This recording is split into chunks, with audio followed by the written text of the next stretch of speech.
السلام علیکم ویورز، کیسے ہیں آپ سب؟ امید کرتی ہوں آپ سب کا ویکینڈ اچھا گزرا ہوگا۔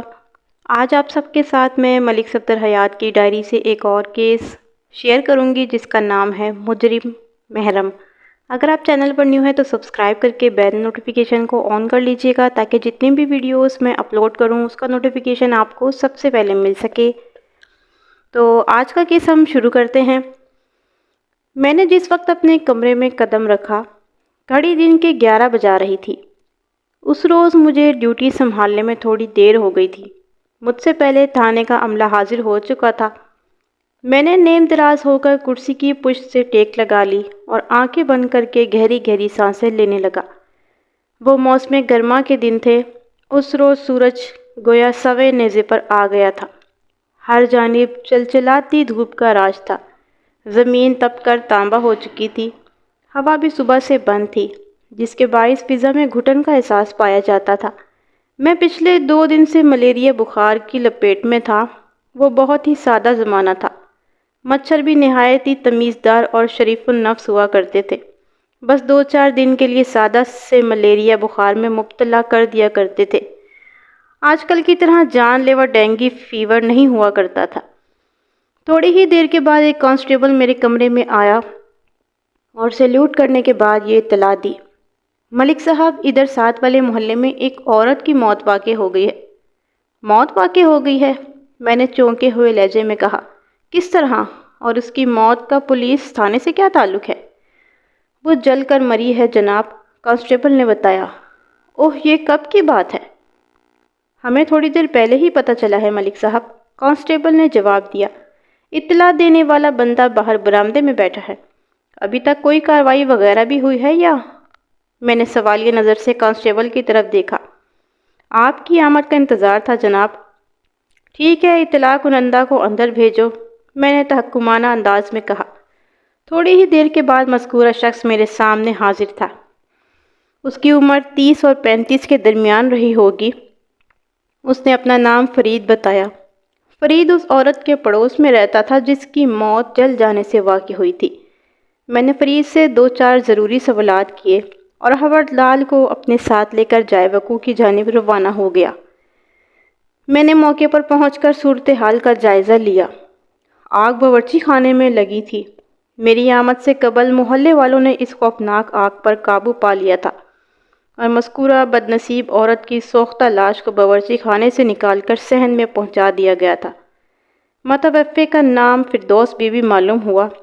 فردوس کی سوختہ لاش اس وقت کمرے کے صحن میں ایک چرپائی پر چادر سے ڈھکی پڑی تھی۔ میں نے چادر کا ایک کونا اٹھا کر لاش کا جائزہ لیا تو ایک جھرجھری لے کر رہ گیا۔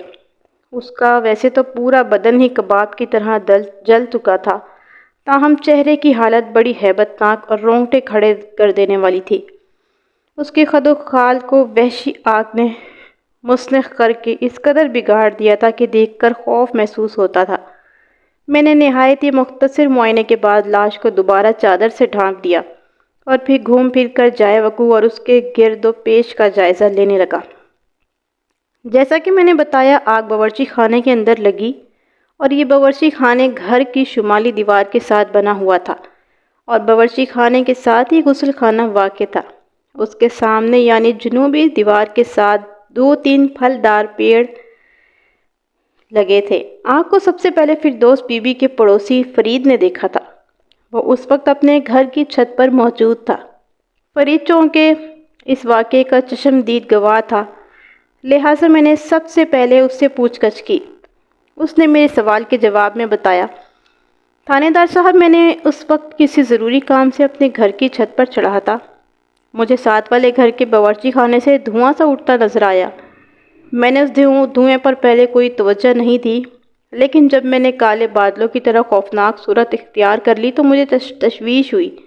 میں نے اپنی چھت کے آخری سرے پر جا کر دوسرے گھر کے صحن میں جھانکا تو یہ دیکھ کر میں گھبرا گیا کہ فردوس بی بی کے گھر کا باورچی خانہ آگ کی لپیٹ میں تھا۔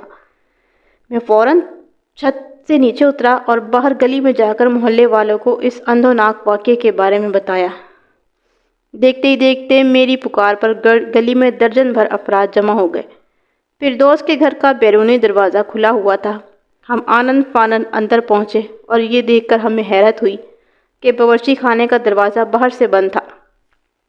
بہرحال ہم نے کسی نہ کسی طرح اس خوفناک آگ پر قابو پایا اور باورچی خانے کا دروازہ کھول کر فردوس کی لاش کو باہر نکال لیا۔ پھر میں اس افسوسناک واقعے کی اطلاع دینے تھانے کی طرف روانہ ہو گیا تھا۔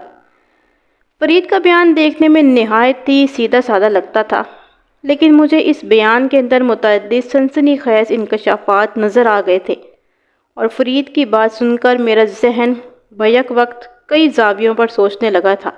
یہ نہ تو خودکشی کا کیس تھا اور نہ ہی اتفاقیہ آتش زنی کا واقعہ نظر آتا تھا۔ مطلب یہ کہ اگر باورچی خانے میں اتفاق سے آگ بھڑک اٹھی ہوتی تو ایسی صورت میں فردوس بی بی چپ چاپ اپنی جان نہ دے دیتی، وہ خود کو بچانے کے لیے چیخو پکار اور بھاگ دوڑ ضرور کرتی۔ کسی بھی انسان کے لیے اس کی جان بڑی قیمتی ہوتی ہے، وہ اسے بچانے کی حتی الامکان کوشش کرتا ہے، جس کا یہاں کوئی ثبوت نظر نہیں آتا تھا۔ دوسرا مکان خودکشی کا ہو سکتا تھا، یعنی یہ سوچا جا سکتا تھا کہ فردوس نے اپنی جان لینے کے لیے خود کو آگ لگا دی ہو۔ ایسی صورت میں باورچی خانے کے دروازے کو باہر سے نہیں بلکہ اندر سے بند ہونا چاہیے تھا، جبکہ فرید کے بیان کے مطابق جب وہ لوگ گھر کے صحن میں داخل ہوئے تو یہ دیکھ کر حیرت زدہ رہ گئے کہ باورچی خانے کا دروازہ باہر سے بند تھا۔ اگر فردوس نے خودکشی کی نیت سے خود کو باورچی خانے میں بند کیا تھا تو باورچی خانے کا دروازہ باہر سے کیسے بند ہو گیا؟ فرید کے علاوہ دیگر لوگوں نے بھی مجھے یہی بتایا تھا کہ باورچی خانے کے دروازے کو باہر سے کنڈی لگی ہوئی تھی۔ مجھے تو یہ سیدھا سادہ قتل کا کیس نظر آ رہا تھا۔ میں نے نہایت ہی باریک بینی سے جائے وقوع کا جائزہ لینے کے بعد مشیر نامہ تیار کیا اور میں موقع پر موجود گواہوں کے بیانات قلم بند کرنے لگا۔ ان گواہوں میں میری نظر میں سب سے زیادہ اہمیت متوفی کے پڑوسی فرید کی تھی، لہٰذا میں نے اسے سب سے آخر میں ٹرائی کرنے کا فیصلہ کیا۔ 4-5 افراد کے بیانات لینے کے بعد میں اس نتیجے پر پہنچا کہ ان سے مجھے تفتیشی معاملات میں کوئی مدد ملنے والی نہیں تھی۔ آگے بڑھنے سے قبل میں متوفی فردوس بی بی اور اس کے گھر کے حوالے سے آپ کو مختصر بتاتا چلوں تاکہ آپ کا ذہن کسی الجھن کا شکار نہ ہو۔ حاصل شدہ معلومات کے مطابق اس گھر میں صرف 3 افراد رہتے تھے۔ نمبر 1 متوفی فردوس بی بی، نمبر 2 فردوس کی بوڑھی ساس سلطانہ اور ان کا کرایہ دار جمشید۔ وہ 5 مرلے قطع اراضی پر بنا ہوا ایک درمیانے سائز کا مکان تھا۔ کراچی کے رہائشی مکان کے رقبے کو تقریباً 120 گز تصور کر لیں۔ گھر کے عقبی حصے میں پہلو با پہلو 2 بڑے کمرے بنے ہوئے تھے، جن کے آگے 10 فٹ کا ایک برآمدہ تھا۔ اس کے بعد کچا صحن تھا، جس کی شمالی دیوار کے ساتھ ایک قطار میں باتھ روم اور کچن بنے ہوئے تھے، جبکہ جنوبی دیوار کے ساتھ چند پھلدار درخت لگے ہوئے تھے۔ مجھے اچھی طرح یاد نہیں، لیکن یاد پڑتا ہے کہ وہ امرود اور شہتوت کے پیڑ تھے۔ مکان کے سامنے والے حصے میں بیٹھک نما ایک بڑا سا کمرہ بنا ہوا تھا، جو جمشید نامی ایک شخص نے کرائے پر دے رکھا تھا۔ جمشید کسی اور علاقے کا رہنے والا تھا اور مقامی پرائمری اسکول میں پڑھاتا تھا۔ وہ پورے گاؤں میں ماسٹر جمشید کے نام سے مشہور تھا۔ وہ مہینے 2 مہینے میں اپنے گھر کا ایک چکر لگا آتا تھا۔ متوفی فردوس بی بی کا شوہر پچھلے 2 سال سے بیرون ملک مقیم تھا۔ یعقوب شادی کے فوراً بعد ہی عراق روانہ ہو گیا تھا اور ابھی چند روز پہلے ہی وہ گھر والوں سے ملنے چھٹی پر پاکستان آیا تھا۔ یعقوب عراق کی ایک آئل کمپنی میں ملازمت کرتا تھا، جس کا ذکر کرنا غیر متعلق ہے۔ سب سے زیادہ حیرت انگیز بات جو مجھے پتہ چلی اور وہ یہ تھی کہ جب فردوس بی بی کو یہ خوفناک حادثہ پیش آیا وہ گھر میں اکیلی تھی۔ یعقوب اور اس کی بوڑھی ماں سلطانہ کے بارے میں کوئی حتمی بات تو معلوم نہیں ہوئی کہ وہ لوگ اس وقت کہاں تھے، تاہم بعض لوگوں کا قیاس تھا کہ یعقوب اپنی ماں کو ہسپتال لے کے گیا ہوگا۔ سلطانہ جوڑوں کے درد کی دائمی مریضہ تھی۔ ایک تو گرمی جہنم کی تپش پر سبقت لے جانے میں مصروف تھی، دوسرے اس گھر کے در و دیوار خصوصاً صحن میں انسانی گوشت کی سڑان چاروں طرف پھیلی ہوئی تھی۔ وہاں پر کھڑے ہو کر سانس لینا دوبھر ہو رہا تھا، لہٰذا میں نے حوالدار کو اپنے پاس بلایا اور کہا، مولا بخش تم متوفی فردوس کی سوختہ لاش کو سرکاری ہسپتال پہنچوانے کے انتظامات کرو۔ جب تک میں فرید کا انٹرویو کر لیتا ہوں۔ موسم کی شدت اور لاش کی حالت کا تقاضا ہے کہ اسے جلد از جلد ہسپتال پہنچا دینا ہی مناسب ہوگا۔ ٹھیک ہے ملک صاحب، حوالدار فرما برداری سے بولا۔ آپ اس طرف سے بے فکر ہو جائیں، میں سارا بندوبست کر لوں گا۔ میں بے فکر ہو کر فرید کے ساتھ متوفی کے گھر سے نکل آیا۔ ہم چلتے ہوئے گلی کے کونے پر پہنچے، جس کے آگے تھوڑے فاصلے سے کھیتوں کا سلسلہ شروع ہو جاتا تھا، اور کھیتوں کے آغاز پر ہی ایک سایہ دار شیشم کا تناور درخت کھڑا تھا۔ ہم دونوں مذکورہ درخت کے نیچے آ گئے۔ فرید کے چہرے پر الجھن کے تاثرات سجے ہوئے تھے۔ کیا بات ہے فرید؟ میں نے اس کی آنکھوں میں دیکھتے ہوئے سوال کیا۔ تم خاصے پریشان نظر آ رہے ہو۔ میری سمجھ میں نہیں آ رہا آپ مجھے یہاں کیوں لے کر آئے ہیں؟ اس نے متوشس انداز میں میری طرف دیکھا۔ اس لیے کہ تم میری نظر میں بہت اہم ہو، میں نے ٹھہرے ہوئے لہجے میں کہا۔ جی؟ اس کی الجھن دو چند ہو گئی۔ کیا مطلب ہے جناب؟ فرید، میں نے اس کے چہرے پر نگاہ جماتے ہوئے کہا، تم متوفی کے پڑوسی ہو، اور تم ہی وہ شخص ہو جس نے سب سے پہلے متوفی کے باورچی خانے کو آتش کی لپیٹ میں دیکھا۔ گویا تم ایک لحاظ سے اس واقعے کے عینی شاہد ہو۔ میں اس الگ تھلگ جگہ پر تمہارا بیان لینے آیا ہوں۔ اس سے پہلے کہ فرید کچھ کہتا، ایک آدمی چرپائی سر پر اٹھائے ہمارے قریب پہنچ گیا۔ پھر اس نے شیشم کی گھنی چھاؤں میں چرپائی بچھانے کے بعد میری طرف دیکھتے ہوئے بڑے ادب سے کہا، سرکار آپ ادھر آرام سے بیٹھ کر بات کریں، میں کسی بچے کے ہاتھ لسی پانی بھی بھیجتا ہوں۔ اس شخص کی عمر 50 سے متجاوز تھی۔ میں نے اس کے عمل کے نتیجے میں تشکرانہ انداز میں پوچھا، چاچا تمہارا نام کیا ہے؟ میں اللہ رکھا ہوں تھانے دار صاحب، اس نے جواب دیا، اسی محلے بلکہ اسی گلی میں رہتا ہوں۔ ٹھیک ہے، میں نے اس بات میں گردن ہلائی، تمہارا شکریہ۔ وہ سلام کر کے رخصت ہو گیا۔ میں دوبارہ فرید کی جانب متوجہ ہو گیا۔ ہاں بھائی فرید، میں نے اس کی آنکھوں میں دیکھتے ہوئے کہا، میں تم سے جو بھی پوچھوں گا اس کا سیدھا اور سچا جواب دو گے نا؟ مائی باپ، وہ دونوں ہاتھ جوڑ کر منت ریز لہجے میں بولا، میں نے پہلے آپ سے کوئی جھوٹ بولا ہے اور نہ ہی اب بولوں گا۔ آپ پوچھیں جو بھی پوچھنا ہے۔ میں اس وقت اللہ رکھا کی لائی ہوئی چرپائی پر براجمان تھا، جبکہ فرید میرے سامنے بادب باملاحظہ کھڑا تھا۔ میں نے ٹھہرے ہوئے لہجے میں کہا، فرید کیا تم یہ بات جانتے تھے کہ فردوس بی بی گھر میں اکیلی تھی؟ وہ نفی میں گردن ہلاتے ہوئے بولا، نہیں جناب، میں اس بارے میں کچھ نہیں جانتا تھا۔ کیا تم یہ بھی نہیں جانتے کہ فردوس بی بی کا خاوند روزگار کے سلسلے میں ملک سے باہر گیا ہوا تھا؟ میں نے سوالات کے سلسلے کو آگے بڑھاتے ہوئے کہا، اور چند روز پہلے ہی اس کی واپسی ہوئی ہے۔ جی یہ بات مجھے پتا تھی، اس نے اس بات میں گردن ہلائی۔ میں نے پوچھا، یہ یعقوب کس مزاج کا بندہ ہے؟ آپ کا مطلب کیا ہے جناب؟ وہ محتاط انداز میں مجھے دیکھنے لگا۔ میں نے وضاحت کرتے ہوئے کہا، یعقوب پچھلے 2 سال سے عراق میں نوکری کر رہا ہے۔ اس سے پہلے تو وہ ادھر ہی ہوتا تھا۔ تم بھی سال ہر سال سے ادھر رہ رہے ہو، میں صرف یہ جاننا چاہتا ہوں تم نے یعقوب کو کیسا پایا ہے؟ وہ تمہارا پڑوسی ہے، ظاہر ہے کہ تمہارا اس کے ساتھ میل جول رہا ہوگا۔ بس جی، اس نے دو معنی انداز میں گردن ہلائی اور بولا، بندہ تو وہ ٹھیک ٹھاک ہی ہے۔ فرید، میں نے اس سوالیہ نظر سے اسے گھورا، کیا تمہیں واقعی اس بات کا علم نہیں کہ تمہاری پڑوسی سلطانہ اور اس کا عراق پلٹ بیٹا یعقوب صبح ہی صبح کہاں غائب ہو گئے ہیں؟ رب دی سوں، وہ کانوں کو ہاتھ لگاتے ہوئے بولا، میں اس بارے میں کچھ نہیں جانتا۔ میری بھی وہی رائے ہے جو محلے والوں نے بیان کیا ہے۔ ہو سکتا ہے یعقوب اپنی ماں کو کسی ڈاکٹر کے پاس لے گیا ہو۔ تمہارے ان لوگوں کے ساتھ کیسے تعلقات تھے؟ کن لوگوں کے ساتھ جی؟ وہ الجھن زدہ نظر سے مجھے دیکھنے لگا۔ میں سلطانہ، اس کی جل کر راکھ ہونے والی بہو فردوس بی بی کی بات کر رہا ہوں، میں نے وضاحت کرتے ہوئے کہا، اور یہ بھی بتاؤ کہ یعقوب کے ساتھ تمہارے مراسم کس نوعیت کے رہے ہیں؟ اس سے پہلے کہ فرید میرے سوال کا جواب دیتا، اللہ رکھا کا بھیجا ہوا ایک بندہ ہمارے لیے ٹھنڈی ٹھار لسی سے بھرا ہوا ایک جگ اور 2 پیتل کے گلاس لے کر وہاں پہنچ گیا۔ مذکورہ بندے کو واپس بھیجنے کے بعد فرید نے ایک گلاس میں لسی بھری میری طرف بڑھاتے ہوئے بولا، تھانے دار صاحب جی، آپ لسی پئیں جناب۔ مجھ سے زیادہ اس وقت تمہیں لسی کی ضرورت ہے فرید بخش، میں نے اس کے ہاتھ سے گلاس لے کر ٹھہرے ہوئے لہجے میں کہا، تاکہ تم میرے سوالات کے ٹھنڈے ٹھار جواب دے سکو۔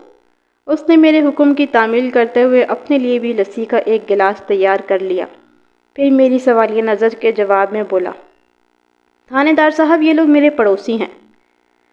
اچھے پڑوسی، ان کے ساتھ میرے تعلقات ہمیشہ اچھے ہی رہے ہیں، اور جہاں تک یعقوب کا تعلق ہے جناب۔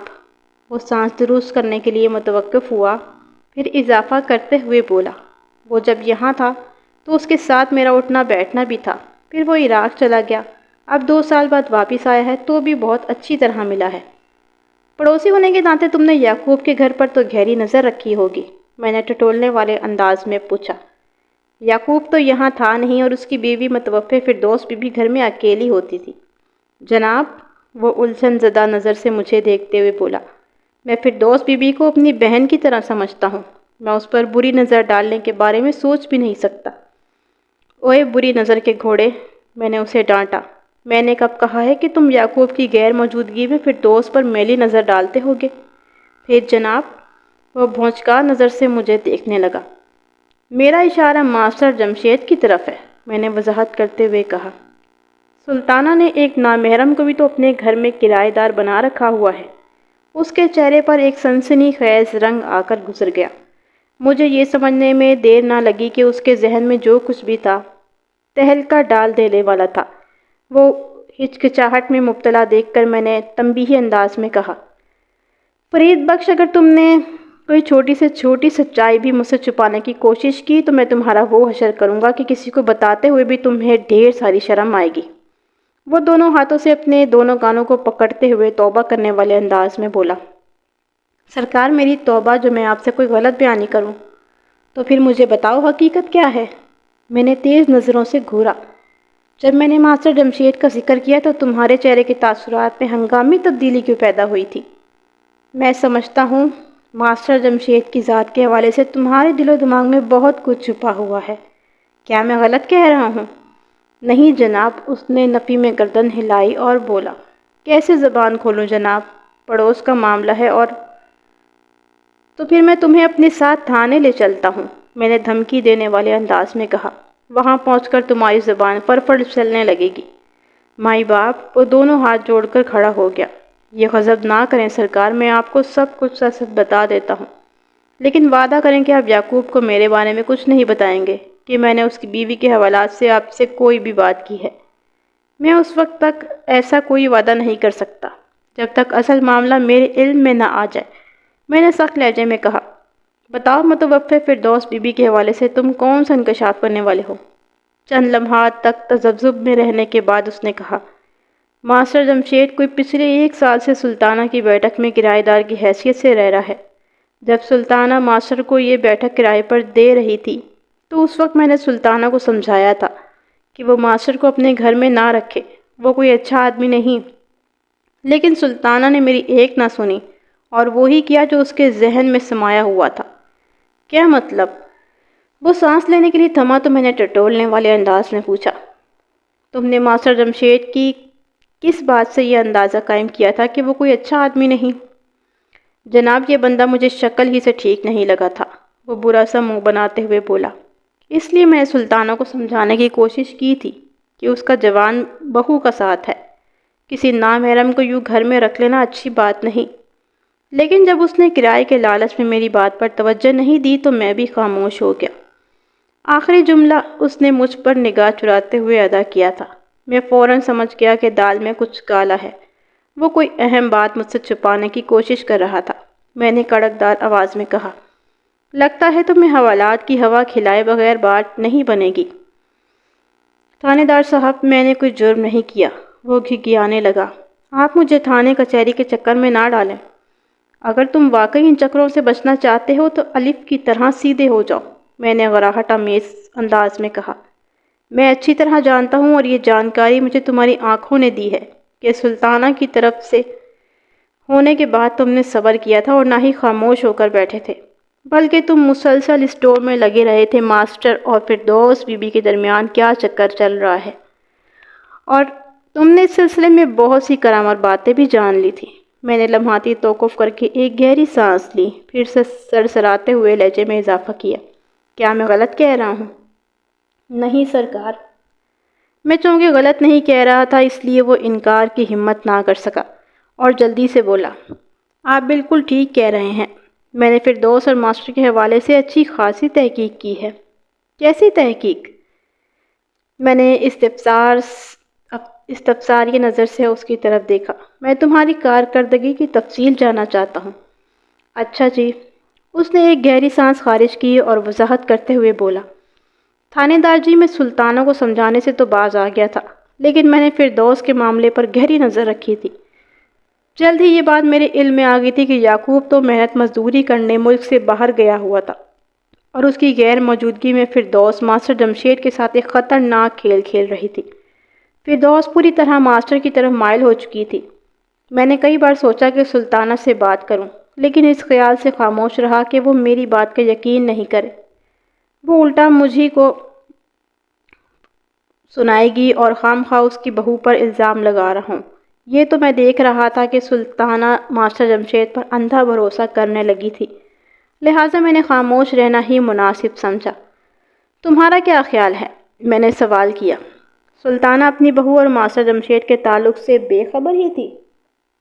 میں اس بارے میں یقین سے کچھ نہیں کہہ سکتا جناب، وہ بے چارگی سے بولا، لیکن اتنا ضرور جانتا ہوں کہ وہ دونوں ہاتھ پاؤں بچا کر یہ کھیل کھیل رہے تھے، ورنہ سلطانہ انہیں جان بوجھ کر ایسا موقع نہیں دے سکتی تھی۔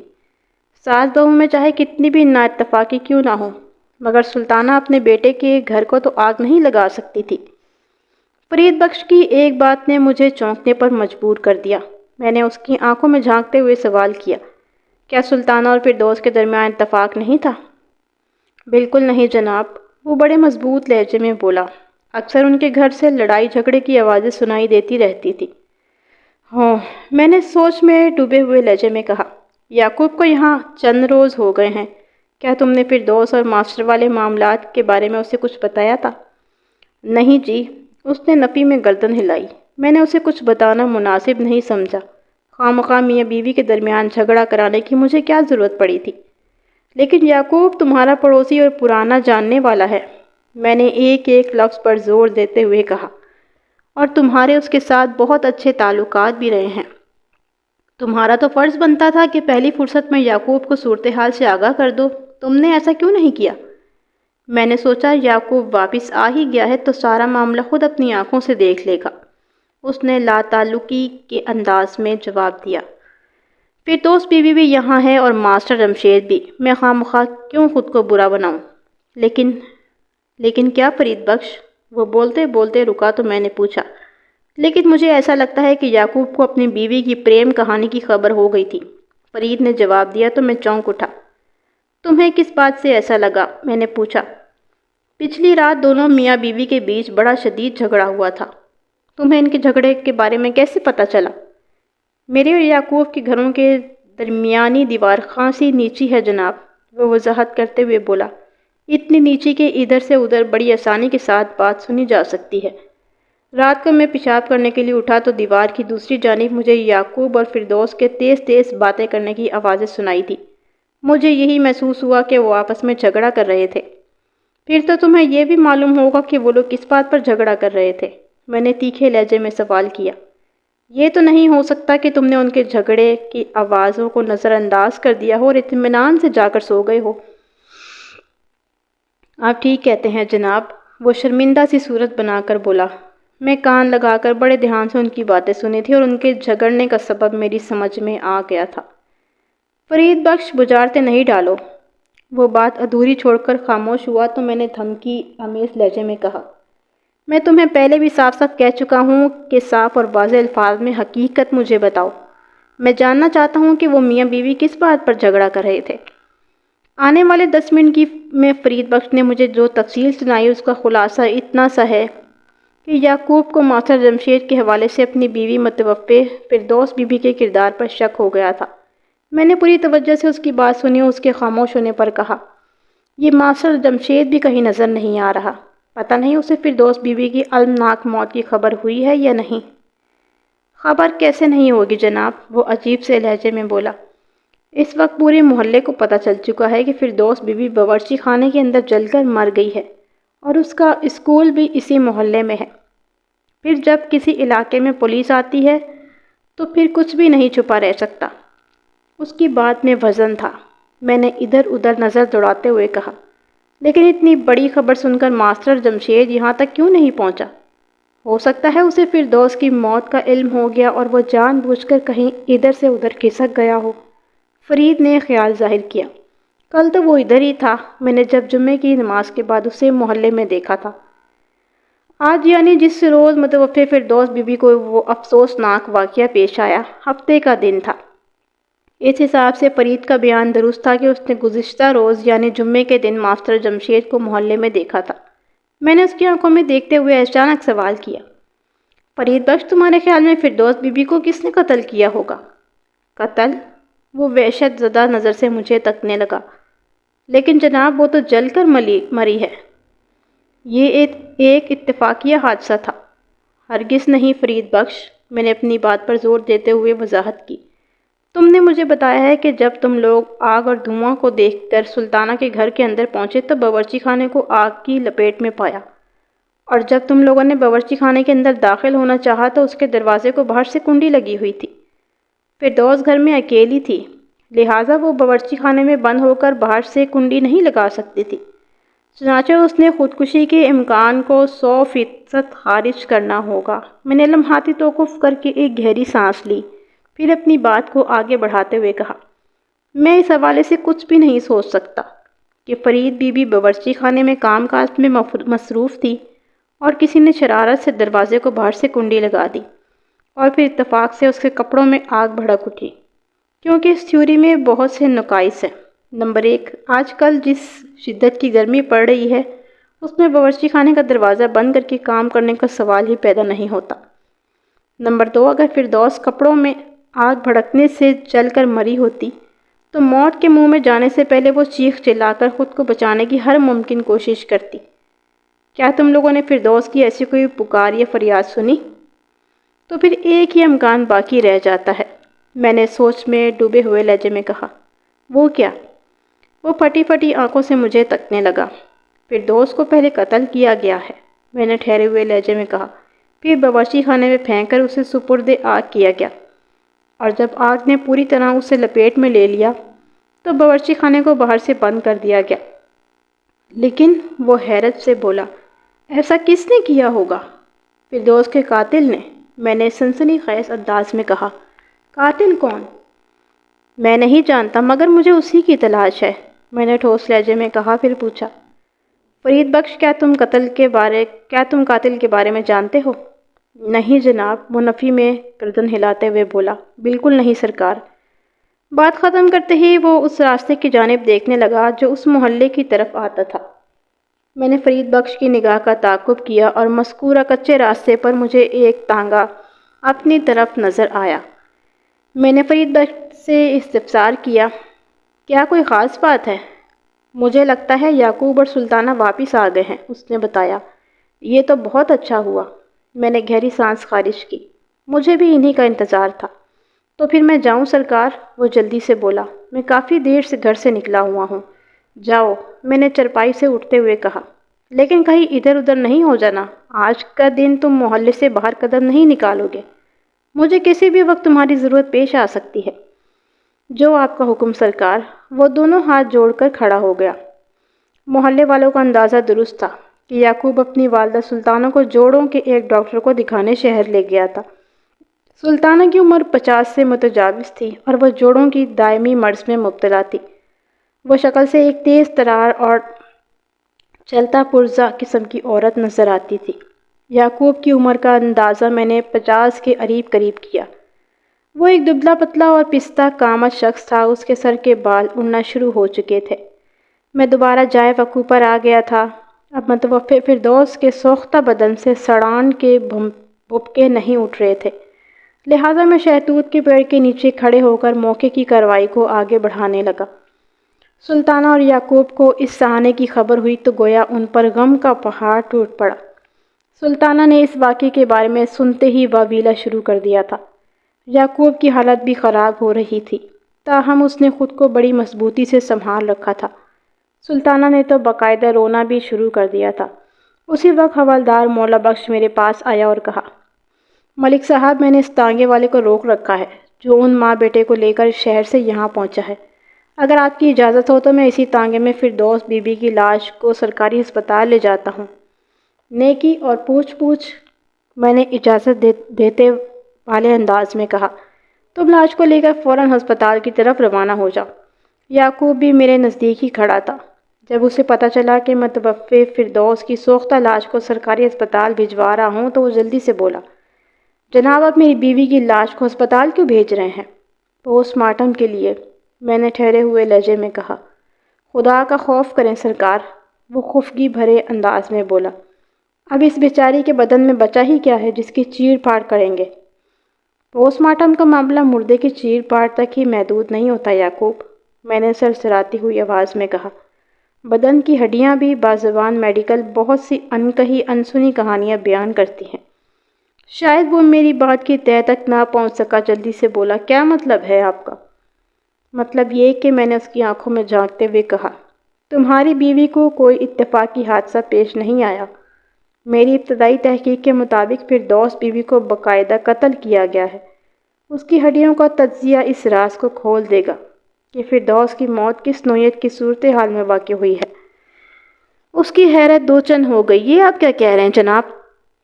میں سچ کہہ رہا ہوں یعقوب، میں نے دو ٹوک انداز میں کہا۔ تمہاری بیوی کو باقاعدہ قتل کیا گیا ہے۔ اسے کون قتل کرے گا؟ وہ بھونکچا رہ گیا۔ کوئی بھی، میں نے بدستور سنجیدہ لہجے میں کہا۔ اور وہ کوئی تم بھی ہو سکتے ہو یعقوب۔ کیا؟ وہ اچھل پڑا۔ میں نے اس کی حیرتوں پر زیادہ توجہ نہیں دی اور متوفی فردوس بی بی کی سوختہ لاش کو حوالدار مولا بخش کی نگرانی میں پوسٹ مارٹم کے لیے سرکاری ہسپتال بھجوا دیا۔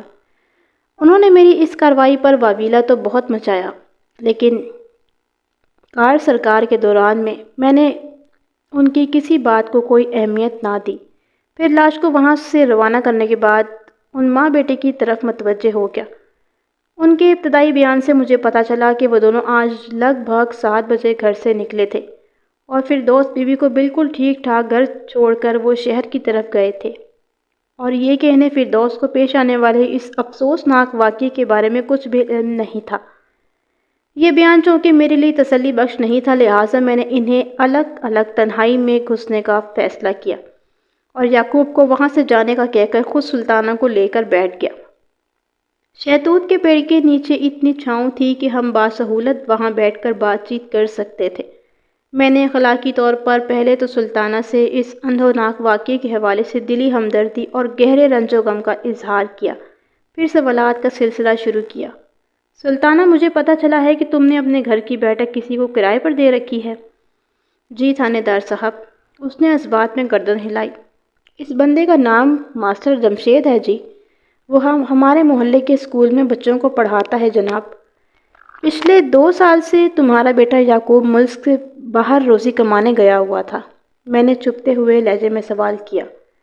نوجوان بہو کا ساتھ تھا۔ تمہیں یعقوب کی عدم موجودگی میں کسی نامحرم کو اپنے گھر کے اندر جگہ نہیں دینی چاہیے تھی۔ میں نے لمحاتی توقف کر کے ایک گہری سانس لی، پھر اس کے چہرے پر نگاہ جما کر معنی خیز لہجے میں کہا، سلطانہ تم میری بات کا مطلب سمجھ رہی ہو نا؟ جی میں آپ کی بات تو سمجھ رہی ہوں تھانے دار صاحب، وہ اس بات میں گردن ہلاتے ہوئے بولی، لیکن ماسٹر جمشید بہت ہی شریف اور باکردار بندہ ہے جناب۔ میں نے ایسے ہی اس پر بھروسہ نہیں کر لیا جناب۔ وہ پچھلے 1 سال سے ہمارے گھر کی بیٹھک میں رہ رہا ہے، لیکن مجال ہے جو مجھے اس سے ذرا بھی کوئی شکایت پیدا ہوئی ہو۔ سلطانہ بڑے اعتماد کے ساتھ جو کچھ بیان کر رہی تھی وہ اس کے برعکس تھا جو فرید بخش کی زبانی مجھے پتہ چلا تھا۔ یا تو سلطانہ انتہائی بیوقوف اور احمق قسم کی عورت تھی، یا پھر وہ جان بوجھ کر کسی خاص مقصد کے تحت فردوس اور ماسٹر جمشید والے معاملے پر پردہ ڈال رہی تھی۔ تیسری صورت یہ بھی ہو سکتی تھی کہ فرید بخش ہی نے مجھ سے غلط بیانی کی ہو۔ میں پچھلے 2-2.5 گھنٹے سے یہاں تمہارے گھر میں موجود ہوں، میں نے گہری سنجیدگی سے کہا۔ پورا محلہ یہاں آ کر صورتحال کا جائزہ لے چکا ہے، لیکن ماسٹر ابھی تک غائب ہے۔ کیا تم بتا سکتی ہو کہ اتنے بڑے واقعے کے بعد وہ اسکول میں خاموش کیوں بیٹھا ہے؟ جی ضرور بتا سکتی ہوں، وہ بڑے اعتماد کے ساتھ بولی۔ فردوس والے واقعے نے اگرچہ اسے رنجیدہ اور ملول کر رکھا تھا، مگر اس کی فطری تیز اور تراری اپنی جگہ پر برقرار تھی۔ وہ بیچارہ اس وقت اسکول میں ہوگا تو یہاں آئے گا نا؟ کیا مطلب ہے؟ میں نے چونک کر اس کی طرف دیکھا۔ مطلب یہ جی کہ وہ پچھلی رات ہی کو اپنے پنڈ روانہ ہو گیا تھا، وہ وضاحت کرتے ہوئے بولی۔ ماسٹر جمشید موزے رسول پور کا رہنے والا ہے جناب، جو یہاں سے 14-15 میل شمار میں واقع ہے۔ میں نے موزے رسول پورا دیکھ رکھا تھا۔ سلطانہ نے فاصلے کے حوالے سے جو بتایا تھا وہ بالکل درست تھا۔ میں نے الجھن زدہ لہجے میں پوچھا، سلطانہ آج ہفتہ ہے، اسکول کی چھٹی صرف اتوار کو ہوتی ہے، پھر وہ جمعے کو کیسے اپنے گاؤں چلا گیا؟ کیا کوئی ایمرجنسی ہو گئی تھی؟ وہ اپنے ہاتھوں کو مخصوص انداز میں حرکت دیتے ہوئے بولی، کوئی ایمرجنسی نہیں تھانے دار صاحب، وہ تو ہر مہینے 2 دن کے لیے اپنے گھر والوں سے ملنے جاتا ہے، کبھی جمعے کی رات کو اور کبھی ہفتے کی رات کو۔ جب اسے ہفتے کی چھٹی کرنا ہوتی ہے تو جمعے کی رات کو نکل جاتا ہے، اور جب ہفتے کی رات کو جاتا ہے تو پھر سوموار کی چھٹی ضرور کرتا ہے۔ وہ لمحے بھر کے لیے رکی، پھر ایک بوجھل سانس خارج کرنے کے بعد بتایا، اب وہ سوموار کی صبح سیدھا اسکول پہنچے گا اور اسکول کی چھٹی کے بعد وہ یہاں آئے گا۔ میں ماسٹر جمشید کا کمرہ یعنی تمہارے گھر کی بیٹھک دیکھنا چاہتا ہوں، میں نے سپاٹ انداز میں کہا۔ آئیں میرے ساتھ، وہ بے ساختہ بولی۔ ماسٹر صاحب اپنے گاؤں جانے سے پہلے بیٹھک کو تالا لگا کر چابی مجھے دے جاتا ہے۔ چند لمحات کے بعد میں سلطانہ کی میت میں اس گھر کی بیٹھک کے درمیان کھڑا تھا۔ وہ بیٹھک اپنی سیٹنگ کے اعتبار سے کسی چھڑے چھانٹ شخص کے کمرے کا نمونہ پیش نہیں کرتی تھی، بلکہ وہاں کے سامان غرض ہر چھوٹی سے بڑی شے بڑی سلیقے سے رکھی ہوئی تھی۔ یوں ہی محسوس ہوتا تھا کسی عورت کے ہاتھوں نے اس بیٹھک کا خاص طور پر خیال رکھا ہو، اور اس گھر میں صرف 2 ہی عورتیں تھیں، ایک سلطانہ اور دوسری متوفی فردوس بی بی۔ مزید پوچھ گچھ کے لیے میں اسی بیٹھک میں بیٹھ گیا اور سلطانہ کی طرف دیکھتے ہوئے گہری سنجیدگی سے کہا، سلطانہ اب میں تم سے انتہائی نازک سوال کرنے لگا ہوں، مجھے امید ہے تم میرے سوال کا سیدھا اور سچا جواب دو گی۔ وہ زبان سے کچھ نہیں بولی، تاہم منتظر سوالیہ نظر سے مجھے دیکھتی چلی گئی۔ میں نے گلا کھنکار کر صاف کیا اور کہا، سلطانہ کیا ماسٹر جمشید راتوں کو چھپ چھپ کر تمہاری بہو فردوس سے ملاقاتیں کیا کرتا تھا؟ اس نے کچھ ایسے انداز میں چونک کر مجھے دیکھا جیسے اس سوال پر اس کے ذہن میں کوئی خاص الخاص خیال پیدا ہوا ہو۔ ایک لمحے کے لیے تذبذب کے بعد اس نے پوچھا، آپ کو یہ بات کس نے بتائی ہے؟ اس معاملے پر بعد میں بحث کی جا سکتی ہے کہ میری معلومات کا ذریعہ کیا ہے، میں نے قطرے سخت لہجے میں کہا۔ تمہارے چونکنے کا انداز مجھے یہ سمجھنے پر مجبور کر رہا ہے کہ دال میں کچھ کالا ضرور ہے نا؟ وہ بڑی تیزی سے سنبھلتے ہوئے بولی، نہیں جی، ایسی کوئی بات نہیں، آپ نے جو بھی سنا ہے وہ بالکل جھوٹ ہے۔ وہ جھوٹ نہیں ہو سکتا سلطانہ، میں نے ایک ایک لفظ پر زور دیتے ہوئے کہا، میری اطلاعات بالکل پکی اور لوہے توڑ ہیں۔ اس کے چہرے پر ایک رنگ سا آ کر گزر گیا، اضطراری لہجے میں بولا، آپ کو یقیناً فرید نے کچھ الٹا سیدھا بتایا ہوگا۔ میں نے کسی کا نام نہیں لیا، میں نے قدرے تیز لہجے میں کہا۔ پھر تمہارا دھیان اپنے پڑوسی فرید بخش کی طرف کیوں گیا؟ وہ اس لیے کہ اس قسم کی بکواس فرید کے سوا اور کوئی نہیں کر سکتا، وہ بہت ہی بدذات اور کمینہ آدمی ہے جی۔ فرید بخش کی تم سے یا تمہاری بہو سے کیا دشمنی ہو سکتی ہے؟ میں نے کریدنے والے انداز میں کہا، یہ تو تمہارا پڑوسی ہے اور تمہارے بیٹے یعقوب سے بھی اس کے اچھے تعلقات ہیں۔ وہ نامراد اچھے تعلقات کا ڈھنڈورا پیٹتا ہے اور پیٹھ پیچھے چھرا بھی گھونپتا ہے، وہ جھنجھلاہٹ آمیز لہجے میں بولی۔ ابھی چند دن پہلے پتہ ہے اس فتنہ پرور انسان نے کیا کیا ہے؟ مجھے بالکل نہیں پتا، میں نے صاف گوئی کا مظاہرہ کرتے ہوئے کہا۔ وہ بتانے لگی، اس نے یعقوب کے آتے ہی سب سے پہلے تو اس کے کان بھرے، فردوس اور ماسٹر کے تعلقات کے حوالے سے ایسی شرمناک باتیں کی کہ ہمارے گھر میں فساد اٹھ کھڑا ہوا ہے۔ کیسا فساد سلطانہ؟ میں نے انجان بنتے ہوئے پوچھا۔ اس شیطان نے فردوس کے کردار کے حوالے سے یعقوب کے دماغ میں بہت سارا زہر بھر دیا ہے، وہ برا سا منہ بناتے ہوئے بولی۔ روز رات کو دونوں میاں بیوی کے درمیان خوب لڑائی ہوا کرتی تھی، میں پچھلے 2-3 روز سے یہی تماشا دیکھ رہی ہوں۔ گویا فرید بخش نے مجھے متوفی فردوس اور اس کے شوہر یعقوب کے لڑائی جھگڑے کے بارے میں جو کچھ بتایا تھا وہ ایک ٹھوس حقیقت تھی، اس لیے میرے لیے یہ جاننا انتہائی ضروری ہو گیا تھا کہ آیا فرید بخش نے سلطانہ کے بیان کے مطابق فردوس اور ماسٹر جمشید کے تعلقات کے حوالے سے محض یعقوب کے کان بھرے تھے، یا اس واقعے میں کوئی حقیقت تھی اور اس سلسلے میں سلطانہ بھی میری مدد کر سکتی تھی۔ تم جو کچھ بتا رہی ہو اگر میں اس کو سچ مان بھی لوں تو میرے لیے یہ جاننا بہت ضروری ہو جاتا ہے کہ فرید تمہاری بہو سے ایسی دشمنی کیوں کر رہا تھا۔ اگر سلطانہ اس سوال کا ٹھیک طرح سے جواب دے دیتی تو سارا مسئلہ ہی حل ہو جاتا۔ ایک طرف مجھے ماسٹر اور فردوس کے تعلقات کی حقیقت کا علم ہو جاتا اور دوسری جانب فرید بخش کا جھوٹ بھی کھل جاتا کہ اس نے یعقوب کو کچھ نہیں بتایا تھا۔ میں منتظر نگاہ سے سلطانہ کی طرف دیکھ رہا تھا۔ اس نے تھوک نکل کر اپنے حلق کو ترک کیا، پھر ٹھہرے ہوئے لہجے میں بولی، تھانے دار صاحب، جیسا کہ میں نے آپ کو بتایا ہے، یہ فرید بہت ہی کمینہ اور بدذات ہے۔ اب جب فردوس موت کے منہ میں جا چکی ہے اور آپ اس کی موت کے بارے میں تفتیش کر رہے ہیں تو میں آپ کو سچ اور جھوٹ کی پہچان کرنے کا ضرور موقع دوں گی۔ وہی تو میں تمہاری زبان سے سننا چاہتا ہوں۔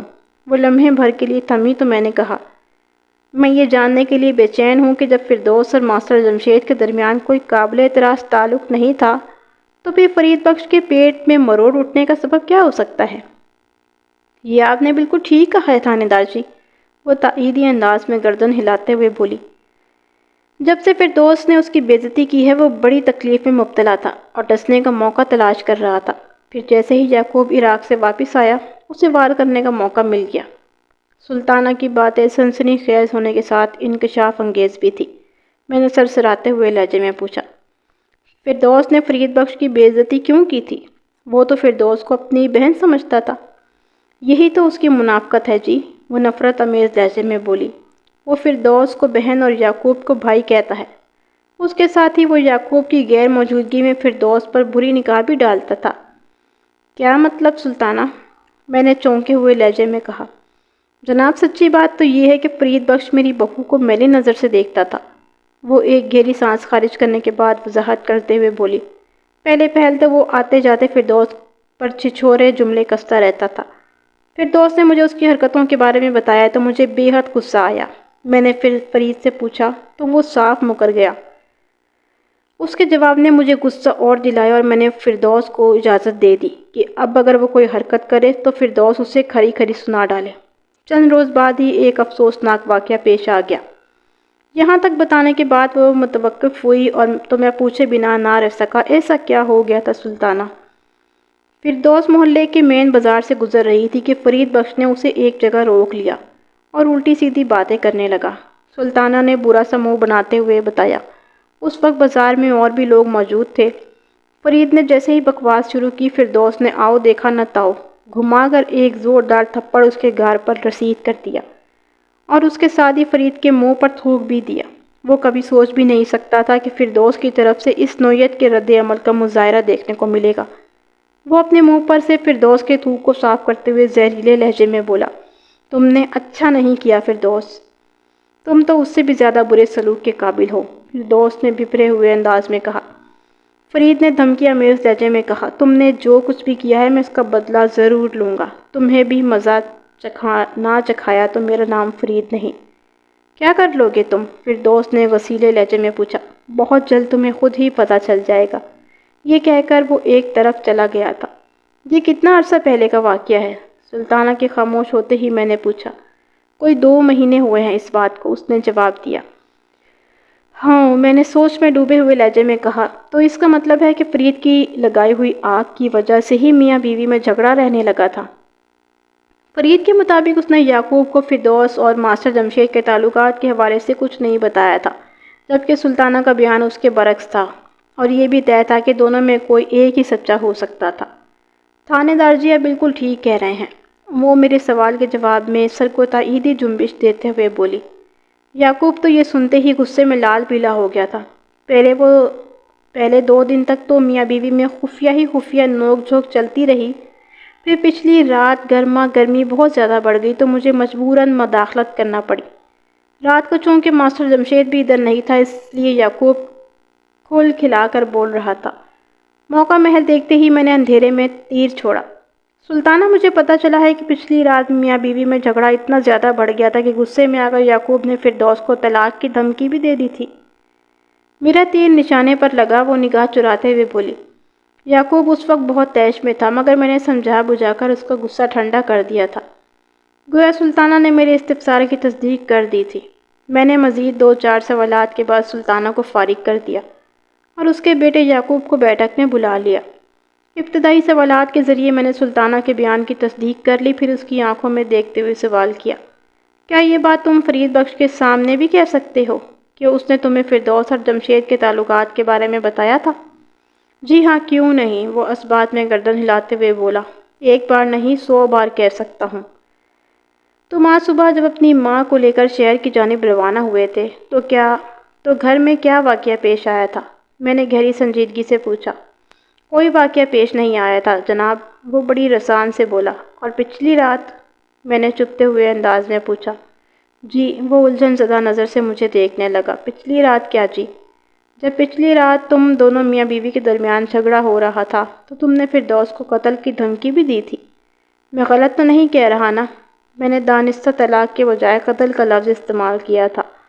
وہ میرے داؤ میں آ گیا اور جلدی میں ایک اہم بات کو تسلیم کر لیا۔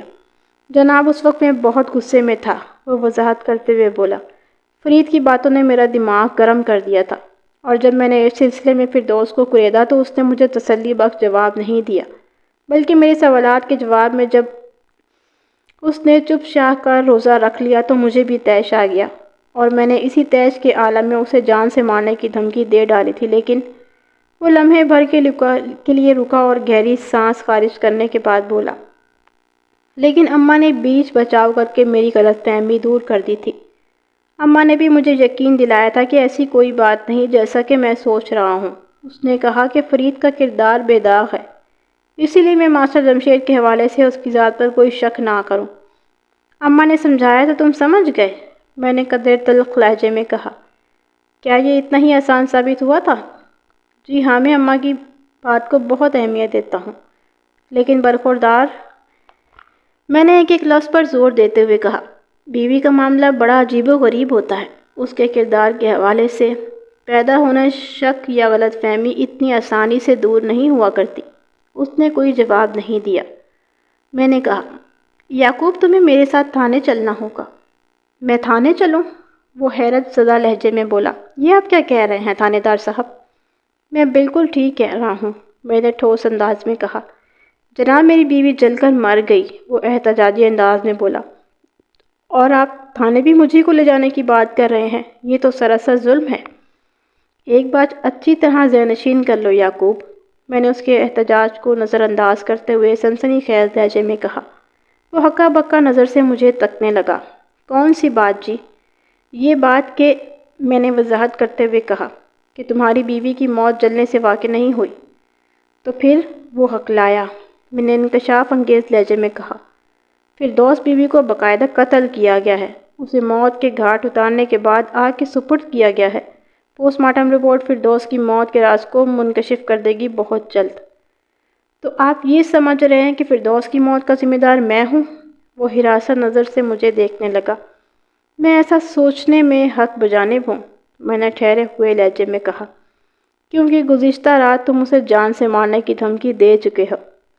وہ تو وقتی اشتعال تھا، وہ جلدی سے بولا۔ میں آپ کو پورا واقعہ سنا چکا ہوں، اماں نے مجھے اچھی طرح سمجھا دیا تھا۔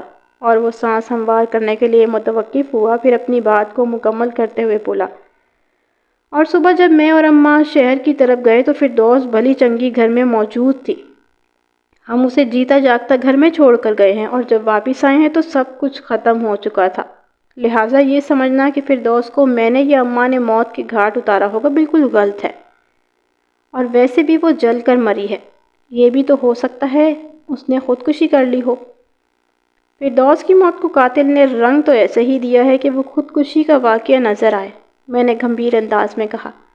لیکن میں اس حقیقت کی تہہ تک پہنچ چکا ہوں کہ تمہاری بیوی کو قاتل نے پہلے کسی بھی طریقے سے موت کے گھاٹ اتارا ہے، اور اس کے بعد آگ بھڑکا کر یہ ثابت کرنے کی کوشش کی ہے کہ اس نے خود کو جلا کر جان دی ہے۔ پھر میں نے نہایت ہی مختصر الفاظ میں یعقوب کو ان تکنیکی امور سے آگاہ کیا جو اس بات کا بین ثبوت ہے کہ فردوس کی موت خودکشی یا عاجز زدگی کا شاخسانہ نہیں بلکہ سوچی سمجھی قتل کی واردات تھی۔ آخر میں نے کیا کہا؟ یعقوب، دیکھ لینا، میں جو کچھ کہہ رہا ہوں نا، پوسٹ مارٹم رپورٹ چیخ چیخ کر اس کی تصدیق کرے گی۔ لیکن جناب، وہ بے حد الجھے ہوئے انداز میں بولا، فردوس کو کون قتل کر سکتا ہے؟ یہی جاننے کے لیے تو میں تمہیں اور فرید بخش کو اپنے ساتھ تھانے لے جا رہا ہوں۔ میں نے اس کی آنکھوں میں جھانکتے ہوئے کہا، تاکہ دودھ کا دودھ اور پانی کا پانی الگ ہو سکے۔ پھر میں نے اپنے ان خیالات کو عملی جامہ پہنا دیا جن کا یعقوب کے سامنے اظہار کیا تھا۔ اس موقع پر سلطانہ نے بہت واویلا مچایا اور یہاں تک کہہ دیا کہ پولیس کی جانب سے ان لوگوں کے ساتھ زیادتی ہو رہی ہے، لیکن میں نے اس کی کسی بھی مزاحمت اور احتجاج کو قطعاً کوئی پرواہ نہ کی اور فرید بخش کے ساتھ ہی یعقوب کو بھی تھانے پہنچا دیا۔ اسی تمام تر کارروائی سے نمٹتے ہوئے دوپہر ہو گئی تھی۔ میں نے اطمینان سے دن کا کھانا کھایا اور ظہر کی نماز ادا کرنے کے بعد دوبارہ اپنے کمرے میں آ بیٹھا۔ پھر میں نے ASI شکور کو اپنے کمرے میں بلا لیا۔ شکور کی عمر 35 اور 40 کے درمیان تھی۔ وہ سانولی رنگت کا مالک اور دراز قامت پولیس آفیسر تھا۔ اس نے کمرے میں آ کر مجھے سلوٹ کیا اور میرے اشارے پر ایک کرسی سنبھال لی۔ میں نے کھنکار کا گلا صاف کیا اور نہایت ہی مختصر مگر جامع الفاظ میں اسے تازہ ترین صورتحال سے آگاہ کیا اور آخر میں کہا، شکور تم ابھی موزے رسول پور روانہ ہو جاؤ، چاہو تو اپنے ساتھ ایک آدھ کانسٹیبل بھی لے جاؤ، تمہیں آج ہی ماسٹر جمشید کو لے کر واپس آنا ہے، رات ہو جائے یا اس سے بھی زیادہ دیر ہو جائے، کل کا سورج طلوع ہونے سے پہلے مجھے ماسٹر تھانے میں چاہیے۔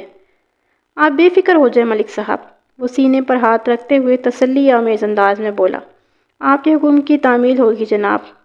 اور ہاں، میں نے سوچ میں ڈوبے ہوئے لہجے میں کہا، ماسٹر کو پتہ نہیں چلنا چاہیے کہ یہاں کیا حالات پیش آ چکے ہیں۔ ٹھیک ہے جناب۔ شکور نے اس بات میں گردن ہلائی، اور اگر وہ پوچھے کہ اسے یوں ایمرجنسی میں کیوں واپس بلایا جا رہا ہے تو کیا جواب دوں؟ کوئی بھی بہانہ کر دینا، میں نے سرسری انداز میں کہا۔ تم مجھ سے کہہ سکتے ہو کہ اسکول میں آگ لگ گئی ہے، وہاں ریکارڈ کی بہت سی چیزیں رکھی ہوئی تھیں، ان میں سے بیشتر جل کر خاک ہو گئی ہیں، اس لیے اسے فوراً بلایا جا رہا ہے۔ یہاں کے تمام ماسٹرز تو موجود ہیں، بس اس کی ضرورت ہے تاکہ اسکول کے اہم کاغذات کو سنبھالا جا سکے۔ ہاں، یہ بہانہ بہت ہی معقول ہے، ASI نے تائیدی انداز میں گردن ہلائی۔ میں نے اسے مزید چند ہدایت دیں اور نیک خواہشات کے سائے میں رسول پور کی جانب روانہ کر دیا۔ شکور کے جانے کے بعد میں نے فرید بخش کو اپنے پاس بلا لیا۔ اسے لے کر آنے والا کانسٹیبل جب واپس جانے لگا تو میں نے اسے اشارے سے روک لیا۔ وہ فرید کے حکم میں تن کر کھڑا ہو گیا تھا۔ مجھے یہ جاننے میں دیر نہ لگی کہ کانسٹیبل نے میرا اشارہ کما حق سمجھ لیا تھا۔ فرید کی حالت خاصی خراب ہو رہی تھی۔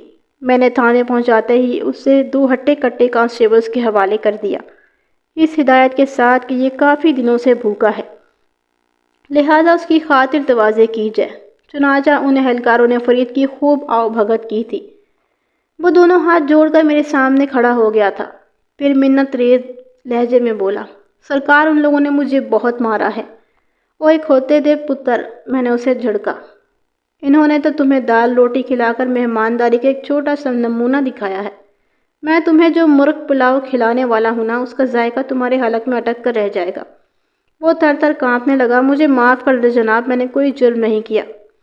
تم نے جرم نہیں بلکہ جرائم کیے ہیں، میں نے سخت لہجے میں کہا، لہذا یہ خیال تو ذہن سے جھٹک دو کہ میں تمہیں یہاں سے جانے دوں گا۔ وہ رونے والے انداز میں منت سماجت کرنے لگا۔ میں نے اس کے پیچھے کھڑے سپاہی کو اشارہ کیا۔